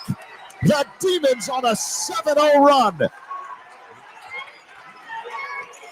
12:15 remaining second half. Sela drives straight down the lane and banks home a layup with the right hand. So that ends DePaul's 7-0 run. Blue Demons 44, Yellow Jackets 42. McClure drives right, up fake, kick out, left corner, Banks. He drives, has the ball knocked away by Reeves. Banks picks it up under the basket, and they call the hell ball as Sela dove in there to get his hands on the ball. Possession arrow is pointing DePaul's way, so it'll be Blue Demons basketball after this official timeout. So much action here in the second half as DePaul has retaken the lead, up 44-42 over Georgia Tech. 11:54 remaining here in the second half. Zach Zaidman, Dave Corzine with you courtside here at Raider Arena and the Emerald Coast Classic in Niceville, Florida. Justin McGinnis, our engineer, helping us blast to the speakers of your radio as well as all of your smart devices. You know, Dave, it can be challenging to find time to take care of your own health and wellness. But with Rush Physical Therapy, access to care is throughout the city. Whether you're going to work, school, or on the way home, you can get the care you need where you need it. Visit online at rushpt.com to find a center near you. The Blue Demons trust Rush, so can you. Demons made 6 out of their last 7 shots. We talked about them being a second half team. Right now, in the second half, they're 7 out of 10, 70% shooting, and they've knocked down 3 out of 4 of their 3-point shots. So that's going to be you. That's going to put you in good shape, and they've made up an 8-point deficit that they had at the half. In the second half, they're shooting the ball very well. Yeah, Blue Demons shooting in the second half from 3-point territory, 3 of 4. And you mentioned it early on in this game that Georgia Tech had some of the best defensive numbers in the country entering play tonight.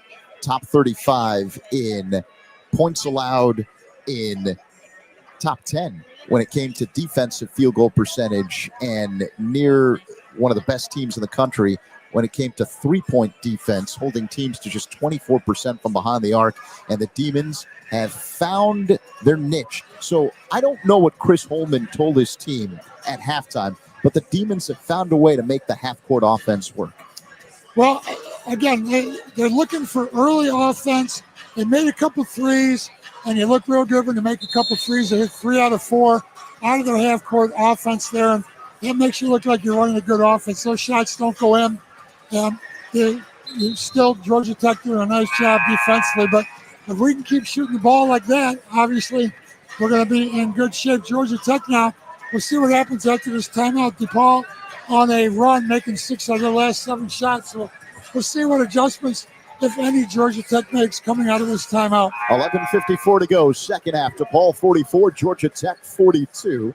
The Demons will put it in play with 16 to shoot. Front court baseline left. The freshman Cruz McClure will trigger in.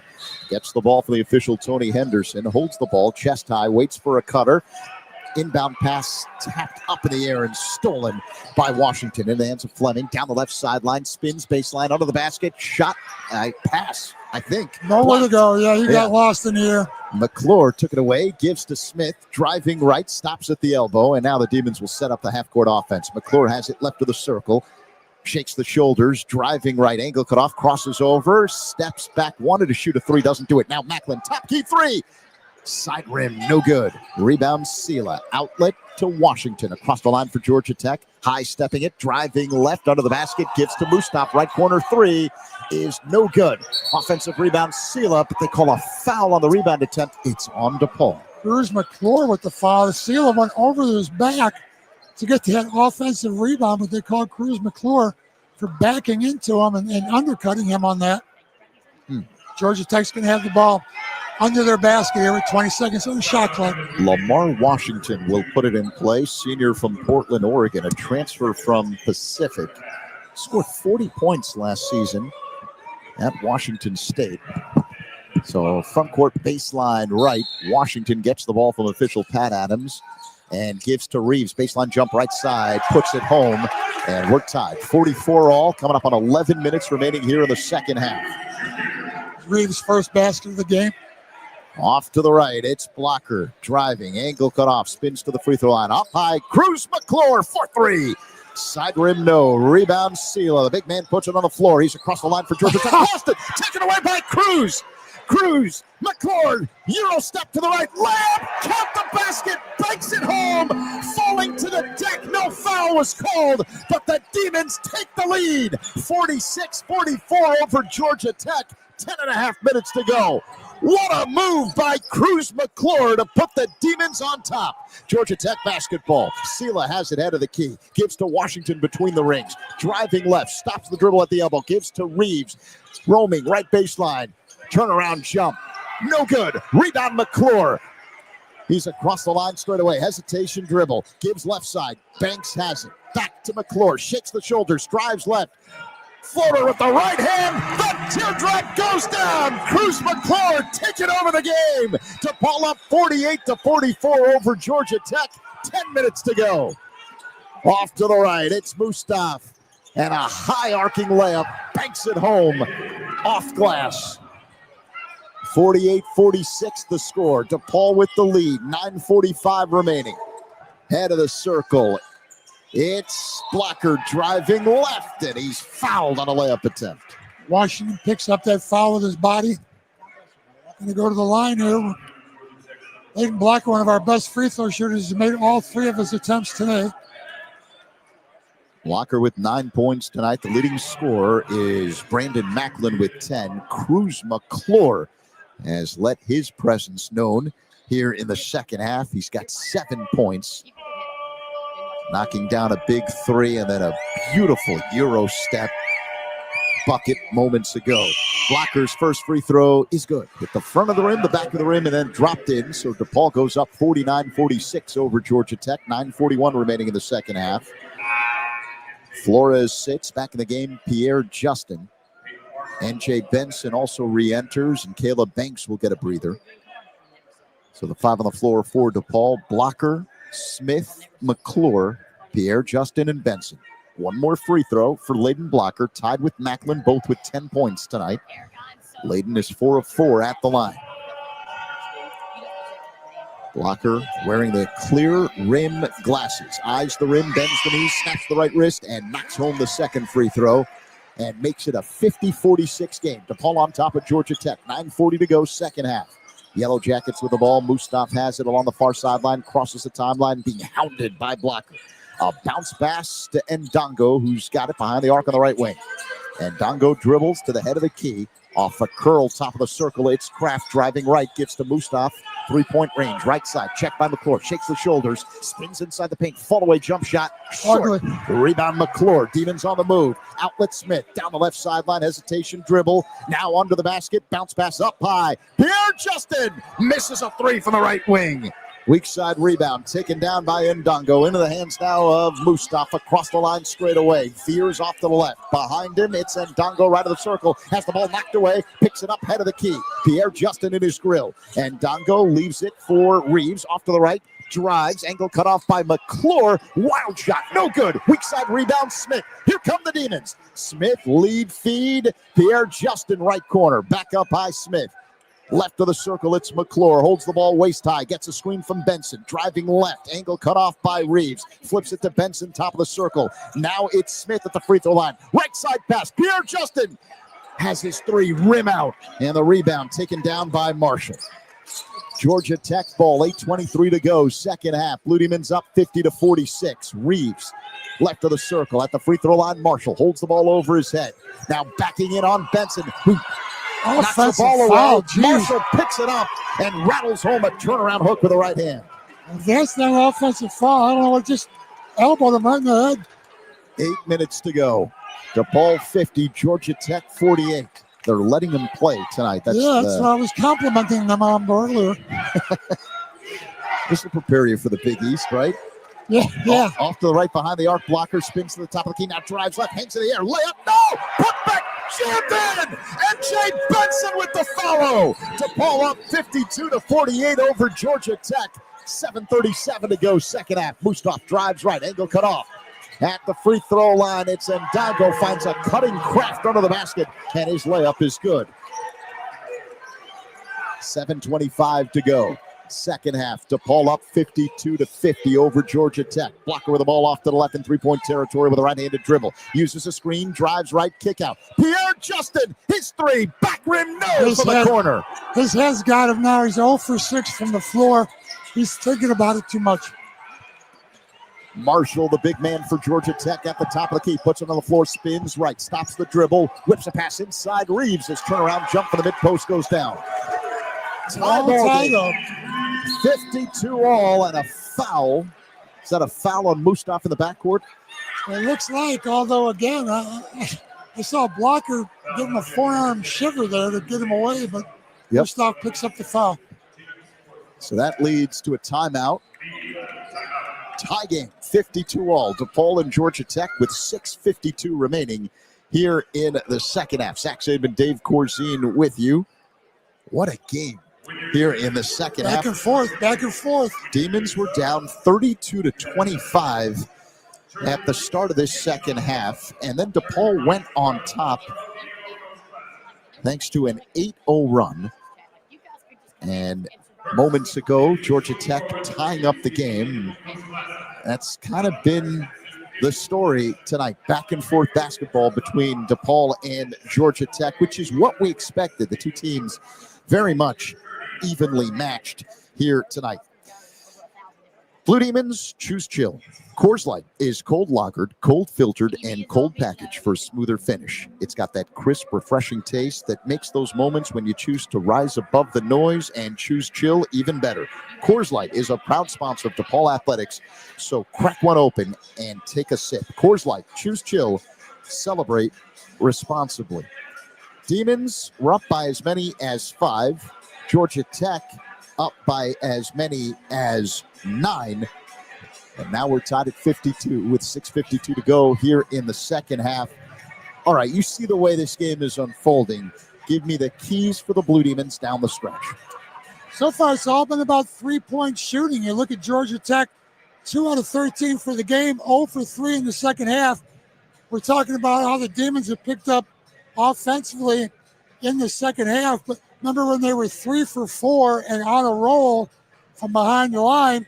They are now 3 for 9, so they missed their last 5 three-point shots. Pierre Justin really struggling. He's 0 for 6 now. He's had wide open looks, and he's a good three-point shooter, but now it's in his head, and he's second-guessing himself.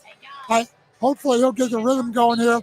He's playing with 3 fouls, but he's had some wide open looks that just haven't gone down, and that's been the difference. Whoever can make a couple baskets, neither team really doing much offensively in half-court sets, but his three-point shooting is going to be a factor going down the line. If somebody makes a couple three-pointers, that's going to give them an advantage.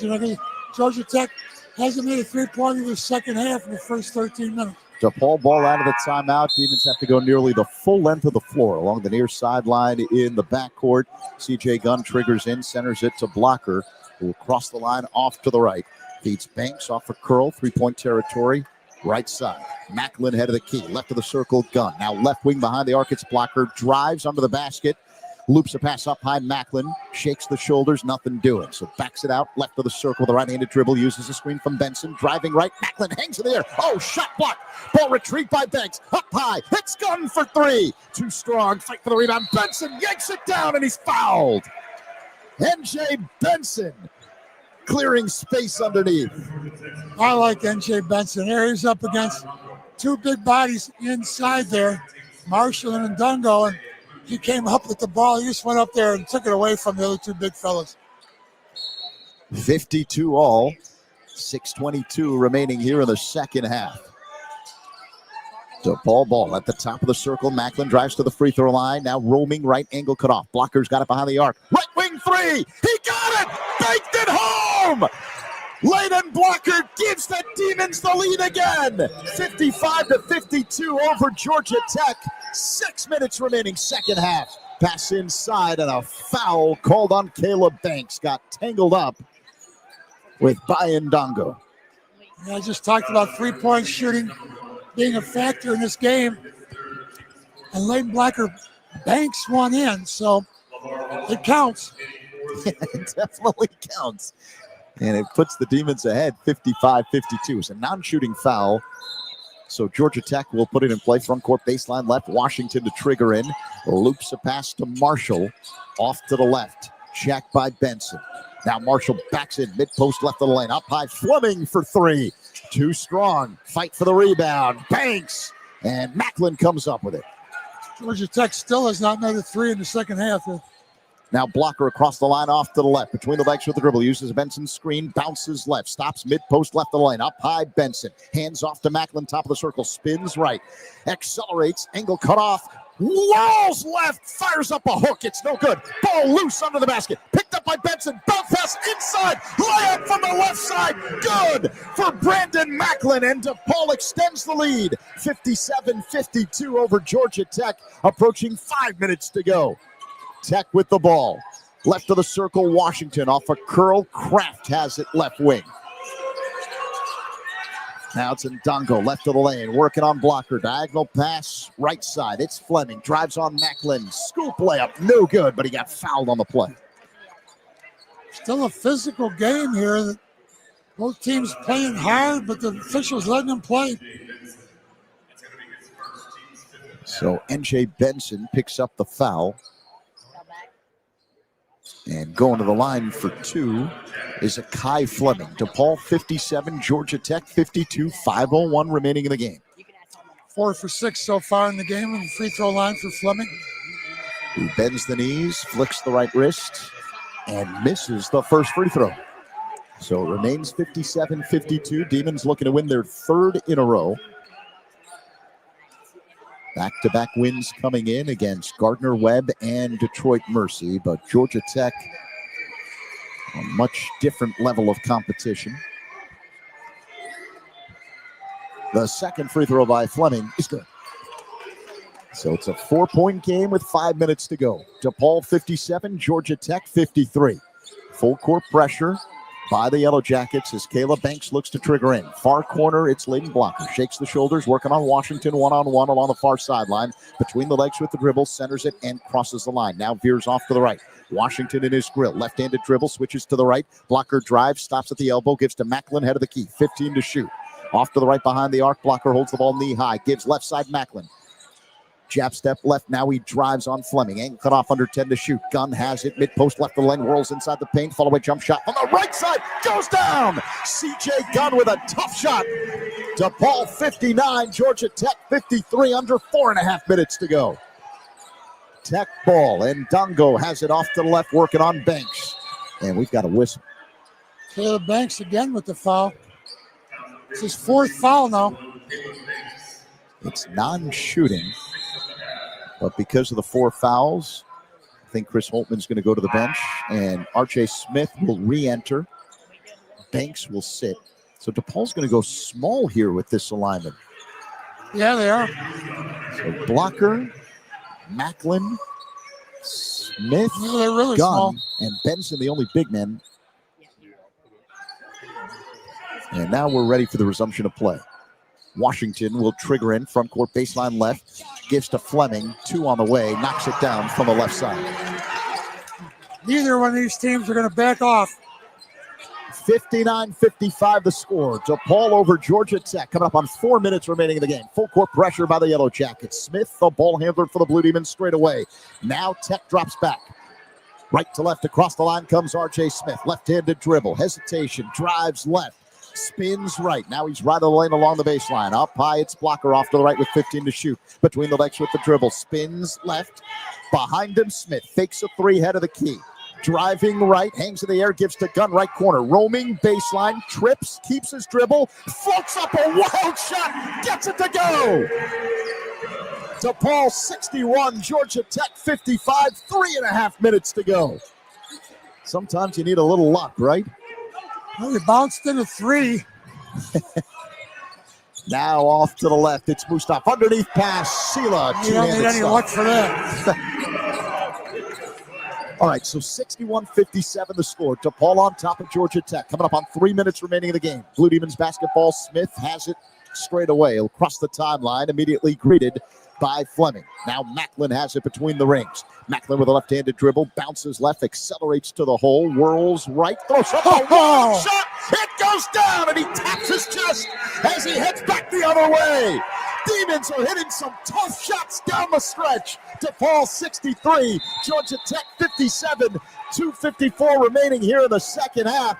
It's been fun watching these Blue Demons grow. I don't know how he got that one over, and Dongo was right there on him, the big fella from Georgia Tech, and somehow he was Macklin able to get it over the top, and it just rolled over the rim and in. Macklin and Blocker, the leading scorers tonight for DePaul, each with 14 points. Macklin 6 of 12 from the floor, 2 of 5 from three-point territory, also has 4 rebounds and 3 assists. Meantime, Blocker's 14 points, 4 of 8 from the field, 5 of 5 from the foul line. He's got 4 assists to go along with 3 rebounds. Hey, Blue Demon fans, when the action heats up on the court, cool down with Pepsi Zero Sugar. It's bold, refreshing, and built for game day energy because basketball deserves Pepsi. Proud partner of DePaul Athletics. When you hit shots, especially the difficult ones, it's a completely different ballgame, isn't it? Yeah, well, we need them. Again, this Georgia Tech, this game is played at Georgia Tech's tempo. They give up 63 points a game. We talked about that, how they're one of the top 30 teams in the country in points allowed, one of the top 10 teams in field goal percentage defense. So if you can put some points on the board, this team has trouble scoring, though. This Georgia Tech team only scoring 72 points a game. So let's give the Demons credit. They have played a Georgia Tech type game, held Georgia Tech to 57 points now with 2:54 to go in this half in the game, and if they can continue, it's a better game of streaks.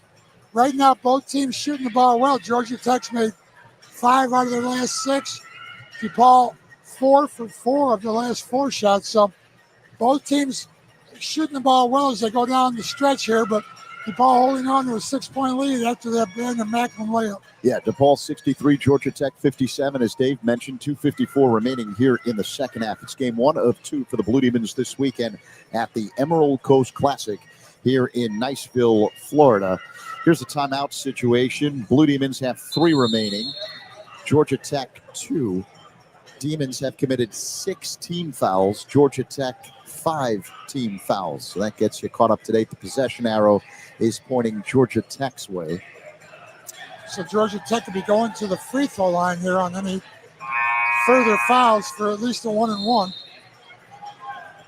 For the Yellow Jackets, Akai Fleming off the bench, leading them in scoring tonight with 11. He's 3 of 10 from the field. He's gotten to the free throw line, or he's knocked down 5 of 8. So with 20 to shoot, it'll be DePaul ball in the front court. Baseline right, Layden Blocker, the point man, will put it in play. Gets the ball from the official, Tony Henderson, and here we go. Blocker loops a pass up high to Benson, 3-point range to the right. Macklin between the rings, uses a screen, drives right, stops the dribble, flips the Blocker head of the key. Left wing pass for Smith. Centers it to Blocker at the top of the circle. 10 to shoot. Blocker driving left. Whirls right. Fall away jump shot. Goes down.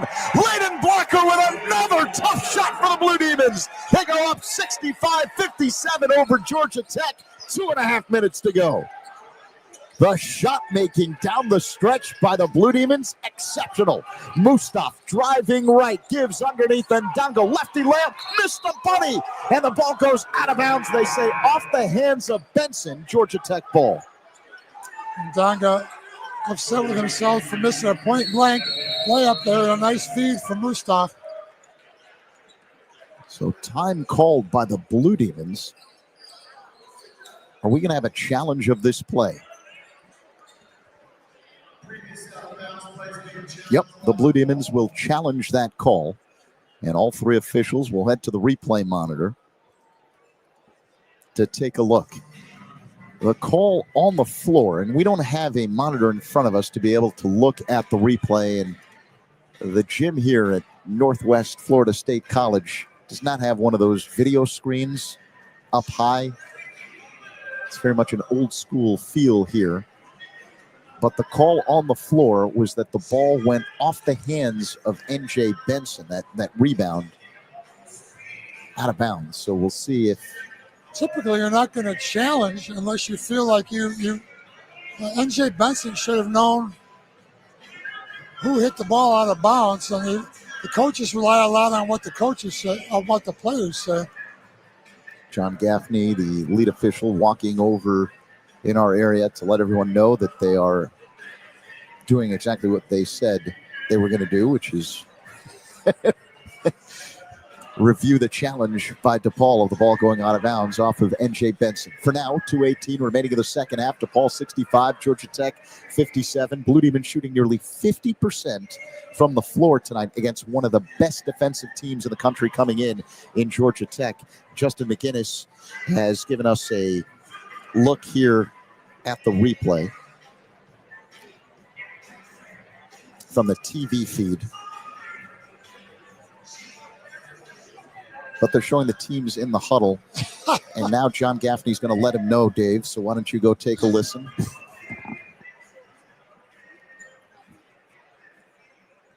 So we'll be quiet here and wait as they make their decision. Couldn't hear a word. Yeah, we gotta help you out on that. Give you They maybe should come over. We chop liver. Why can't they come over and explain it to us? Well, you are intimidating. There are not many 7-foot color analysts in college basketball, so maybe that's the reason. Another reason could be that I still see official Pat Adams in front of the replay monitor with the headset, so they might have not made a It's going to decision. be one of those 10-minute timeouts. We've got the replay courtesy we of Justin McGinnis. Boy, it sure looked like it went off of Mustaf's hands. It's going to have to be. Oh, here's a better angle. And look at this. Is there enough to overturn the call? That's the key. Come. All three officials now have stopped looking at the replay. They are now discussing it. And it'll be DePaul ball. So All right. DePaul wins the challenge. Blue Demons basketball. They say last touch, Mustaf and Georgia Tech. Well, NJ Benson was the one that made the call that he knew the ball had gone off a Georgia Tech player, and he was right. All right, so 2:18 remaining here in the second half. DePaul 65, Georgia Tech 57. I don't see you complaining about how long it took for them to watch the replay and make a decision there. No, they got to make sure they're correct on the play. All right, Blue Demons basketball, they got to go the full length of the floor. Macklin, Blocker, Smith, Benson, and Gunn, the 5 on the floor for the Blue Demons. Time a factor here. Demons up by 8 with only 2:18 to go. Full court press by Georgia Tech. And bodies flying in the backcourt as Macklin triggers in. Near sideline, it's Blocker. He centers it and now works one-on-one against Fleming and crosses the timeline straight away with a right-handed dribble. Switches hands to the left, crosses over, back to the right. Directing traffic with the right hand, yo-yos with the left with 15 to shoot. Right wing behind the arc, it's R.J. Smith. 10 to shoot for the Blue Demons. Smith drives and feeds Macklin in the corner. Ball knocked out of bounds. And it was last touched by Georgia Tech along the far sideline. It looked like Macklin slipped. Looked like it went off Macklin, but Mustaf got a hand on the pass. Nobody's challenging that, so I guess the ball's still going to stay with the Demons with 5 seconds to go in the shot clock here. Is Georgia Tech going to challenge this? Doesn't look like it. Yep. Oh, are they? Yeah, they're coming back in now, so.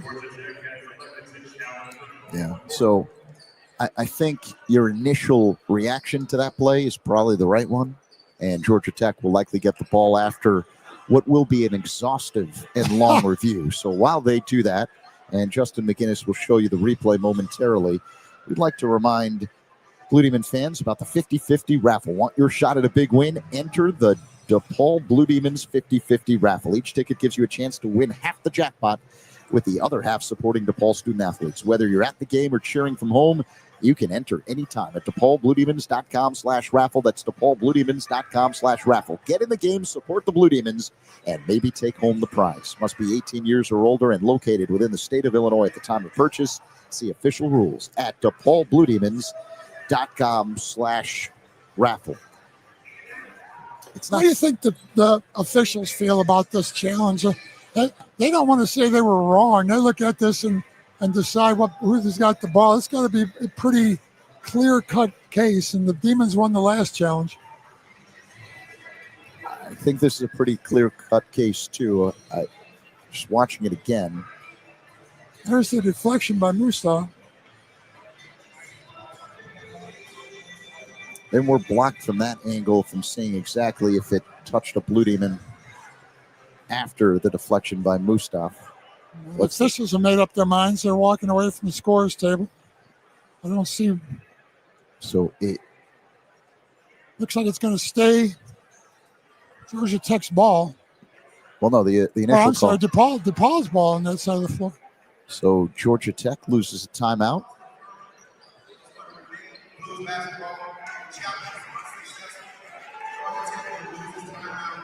Yep. So it'll be DePaul ball with 5 to shoot. And more importantly, Georgia Tech loses the opportunity to challenge and a timeout on that play. So down the stretch here of a tight game, that's a big deal. A minute 53 to go. DePaul basketball. Again, 5 to shoot when the Demons put it in play. They're up 65-57 over Georgia Tech. Layden Blocker will trigger in along the far sideline. Holds the ball, chest high, looks for a cutter. He's got to get it in play. Feeds Smith near the midcourt stripe, off to the right, dribbles to the free throw line, loops a lefty hook. No good. Oh, NJ Benson came flying in and rams it home. 67-57, the DePaul lead. A minute 39 to go. Deep three, Kraft, head of the key, no good. And a foul on Georgia Tech on the rebound attempt. It's on Mustafa. I think we got this one. 1:34 to go, a 10-point game. We're going to go. No, they're not in the bonus yet, so we're going to inbound here three-quarter court. Let's settle down. I'm feeling good about this. You should. A minute 34 to go. Blue Demons up by 10. Macklin will put it in play for DePaul along the near sideline in the backcourt. Diagonal pass behind him to Blocker under the basket. And Blocker is fouled by Mustafa in the backcourt. They had a foul to give. Nope, that's the 7th one. Excuse me. So 1-and-1 opportunity coming up for the Blue Demons. Layden Blocker, our best free throw shooter. He's 5 for 5 today in this game. So good player for the Demons to have at the line with a 10-point lead and a minute and a half to go. All right, so Layden Blocker eyes the rim. Takes a couple of dribbles. Flips up the first free throw, knocks it down. He'll get one more. DePaul goes up by 11 points with a minute 30 remaining. 68-57 over Georgia Tech. The Blue Demons on a 7-0 run down the stretch. What a defensive effort they've had here in this game against a team that prides themselves on defense. They gave up 32 points in the first half, only 25 points in the second half defensively for the Demons. The second free throw also good for Blocker, who's got 18 points tonight. 69-57 the score. DePaul on top. Under 90 seconds remaining across the line for Georgia Tech. Mustafa stops at the free throw line. Hesitation dribble right. Hangs in the air. Wild layup. No good. Fight for the rebound. And Dongo had it. Taps it up. He got fouled on the play and will go to the line and shoot 2. Again, NJ Benson in there battling for that rebound. You don't want to really stop the clock at this point, but Demons just working hard underneath. They're trying to come up with that defensive rebound. So Bayan Dongo will shoot 2 with a minute 18 to go. DePaul 69, Georgia Tech 57. And Dongo, a 73% free throw shooter this season. Hits the first at the front of the rim, the back of the rim, rolled around the side of the rim, and then dropped in. They shot the ball well, Georgia Tech, 10 out of 13. That was in Dongo's first attempt at the line. They shot the ball well, but both teams, 10 out of 13. So free throw shooting, not a big factor in today's game. And Dongo eyes the rim. Takes a couple of dribbles. And flips up the second free throw. That's good, too. Back to a 10-point game. 69-59 DePaul. A minute 18 to go. Smith in the backcourt. Gives to Macklin. Diagonal spin to the middle, and he's fouled before he took the shot. He's trying to claim continuation. I don't think they'll give him continuation. I agree with you. It'll be a 1-and-1 opportunity. 8th team foul on Georgia Tech. DePaul up by 10, a minute 12 remaining. Macklin, big game tonight, 14 points. Some really tough shots here in this second half. 6 of 12 from the field. 2 3-pointers. He's got 4 rebounds, 3 assists. And he hits the first. One more coming up. Demons doing an excellent job at the stripe tonight. Now 11 of 14. That's nearly 80%. 70. I'm sorry, go ahead. 70 to 59 the score. DePaul with the lead. The second free throw is also good. So the Demons go up 71-59, a minute 12 remaining. Big win for the Demons here. This is a quality win on the road in a tournament. It'll be the biggest win of the season for the Blue Demons. You know, they haven't won a holiday tournament game, Dave, since 2017 out in Portland. No kidding. Yeah. Wow. And the Demons have played in quite a few of these holiday tournaments since then. I haven't played in one every year, but... No. The last one, I think, was in the Bahamas. Was that our last one? That was our last holiday a couple of years ago, yeah. It was more than a couple of years ago, I think. But this will be a good tournament window. This is to be interesting to see if we talk about the tournament-type atmosphere in the back-to-back games. They had a lot of guys play a lot of minutes in today's game, but we will be playing in the 6 o'clock game now, the second game of the day tomorrow. So we have the early game today, the late night tomorrow. It's as much rest on a back-to-back game situation. It's as much rest as you can get. And I think the biggest thing is just the confidence that the work you're putting in can lead to wins over big schools like Georgia Tech. I agree. DePaul 71, Georgia Tech 59, a minute 12 to go. Yellow Jacket basketball against full court DePaul pressure, but now the Demons drop back. Lamar Washington brings it up, gives off to the left. Reeves, deep three. The line drive, it's the back of the rim, doesn't go. Long rebound out to Smith. He's out in front working on Reeves. Scoop layup, shot blocked from behind, but goaltending violation on Reeves. Count the basket for Smith. So it's 73-59 DePaul, 59.1 seconds remaining in the game.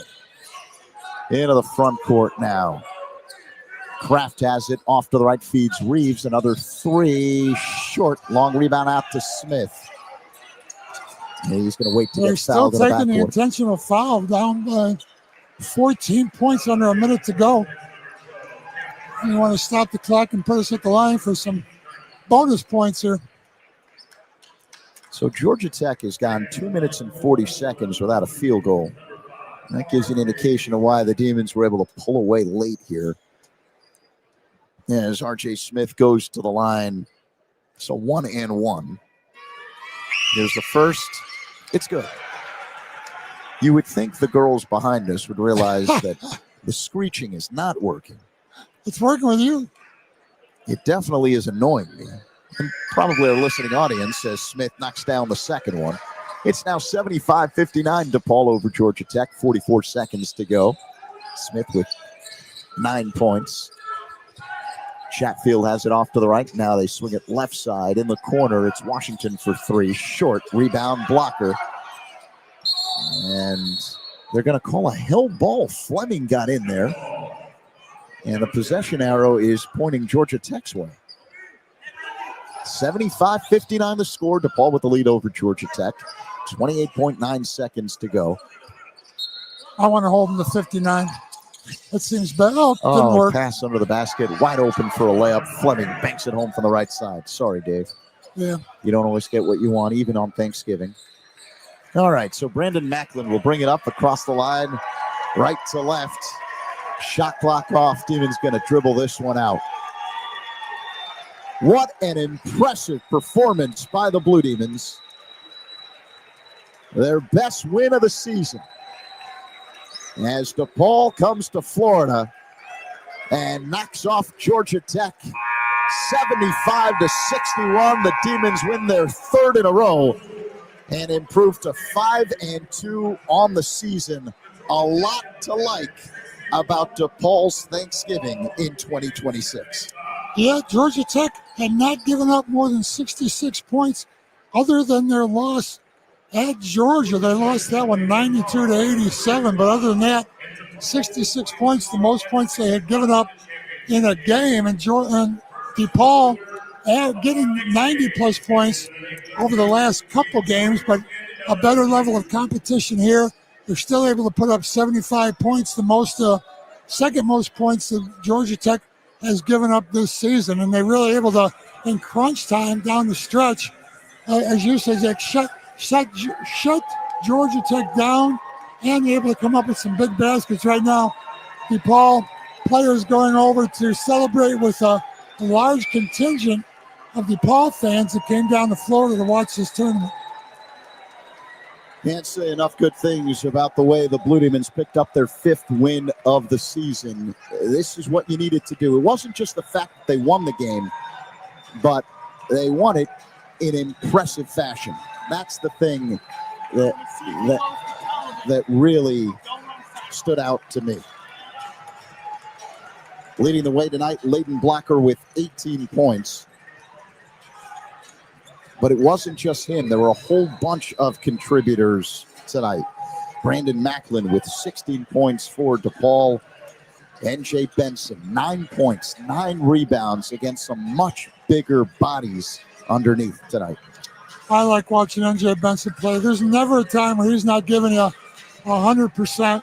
He works hard. He took this, again, it's kind of a personal battle between him and the big guys for Georgia Tech. They had the second best center in the country, as you pointed out earlier, as a freshman in Mohamed Sela that's coming off. He's got 5 double-doubles in his first 6 games as a college player. Today, he was held to 10 points and only 7 rebounds, 8 rebounds for Bay and Gongo, along with 6 points. So neither one of those guys who are coming up back-to-back double-doubles able to come up with that today. The leading scorer, Fleming, had 13 points. We did a great job. A lot of production from our 2 starting guards, Brandon Macklin, Layden Blocker, the 2 leading scorers in the game for either team. Layden Blocker back-to-back now. He had 18 points in the game against Detroit Mercy as our leading scorer. And again tonight with 18 points and 5 for 9 shooting. Made all 7 of his free throws. Brandon Macklin, his partner in the backcourt there, 16 points. I'm pretty sure that's the high game of the season from Brandon Macklin. He's at a career high of 22, but 16 points today, 6 for 12. Brandon Macklin took the most shots of anybody on either team in this game. So it was a big game for Brandon Macklin. We talked about he made a couple huge threes and then a couple shots inside level of difficulty high against some of the big interior players of Georgia Tech. So the Blue Demons now 5-2. They've won 3 straight games. They shot nearly 50% tonight against Georgia Tech, one of the best defensive teams in the country coming in. And second half, 60% again. The second half, same thing they did against Detroit Mercy, but against the better defensive team. Yeah, Demons were down by as many as 7 points at halftime, and then found a way early on in the second half to take an 8-0 run and retake the lead. Gave it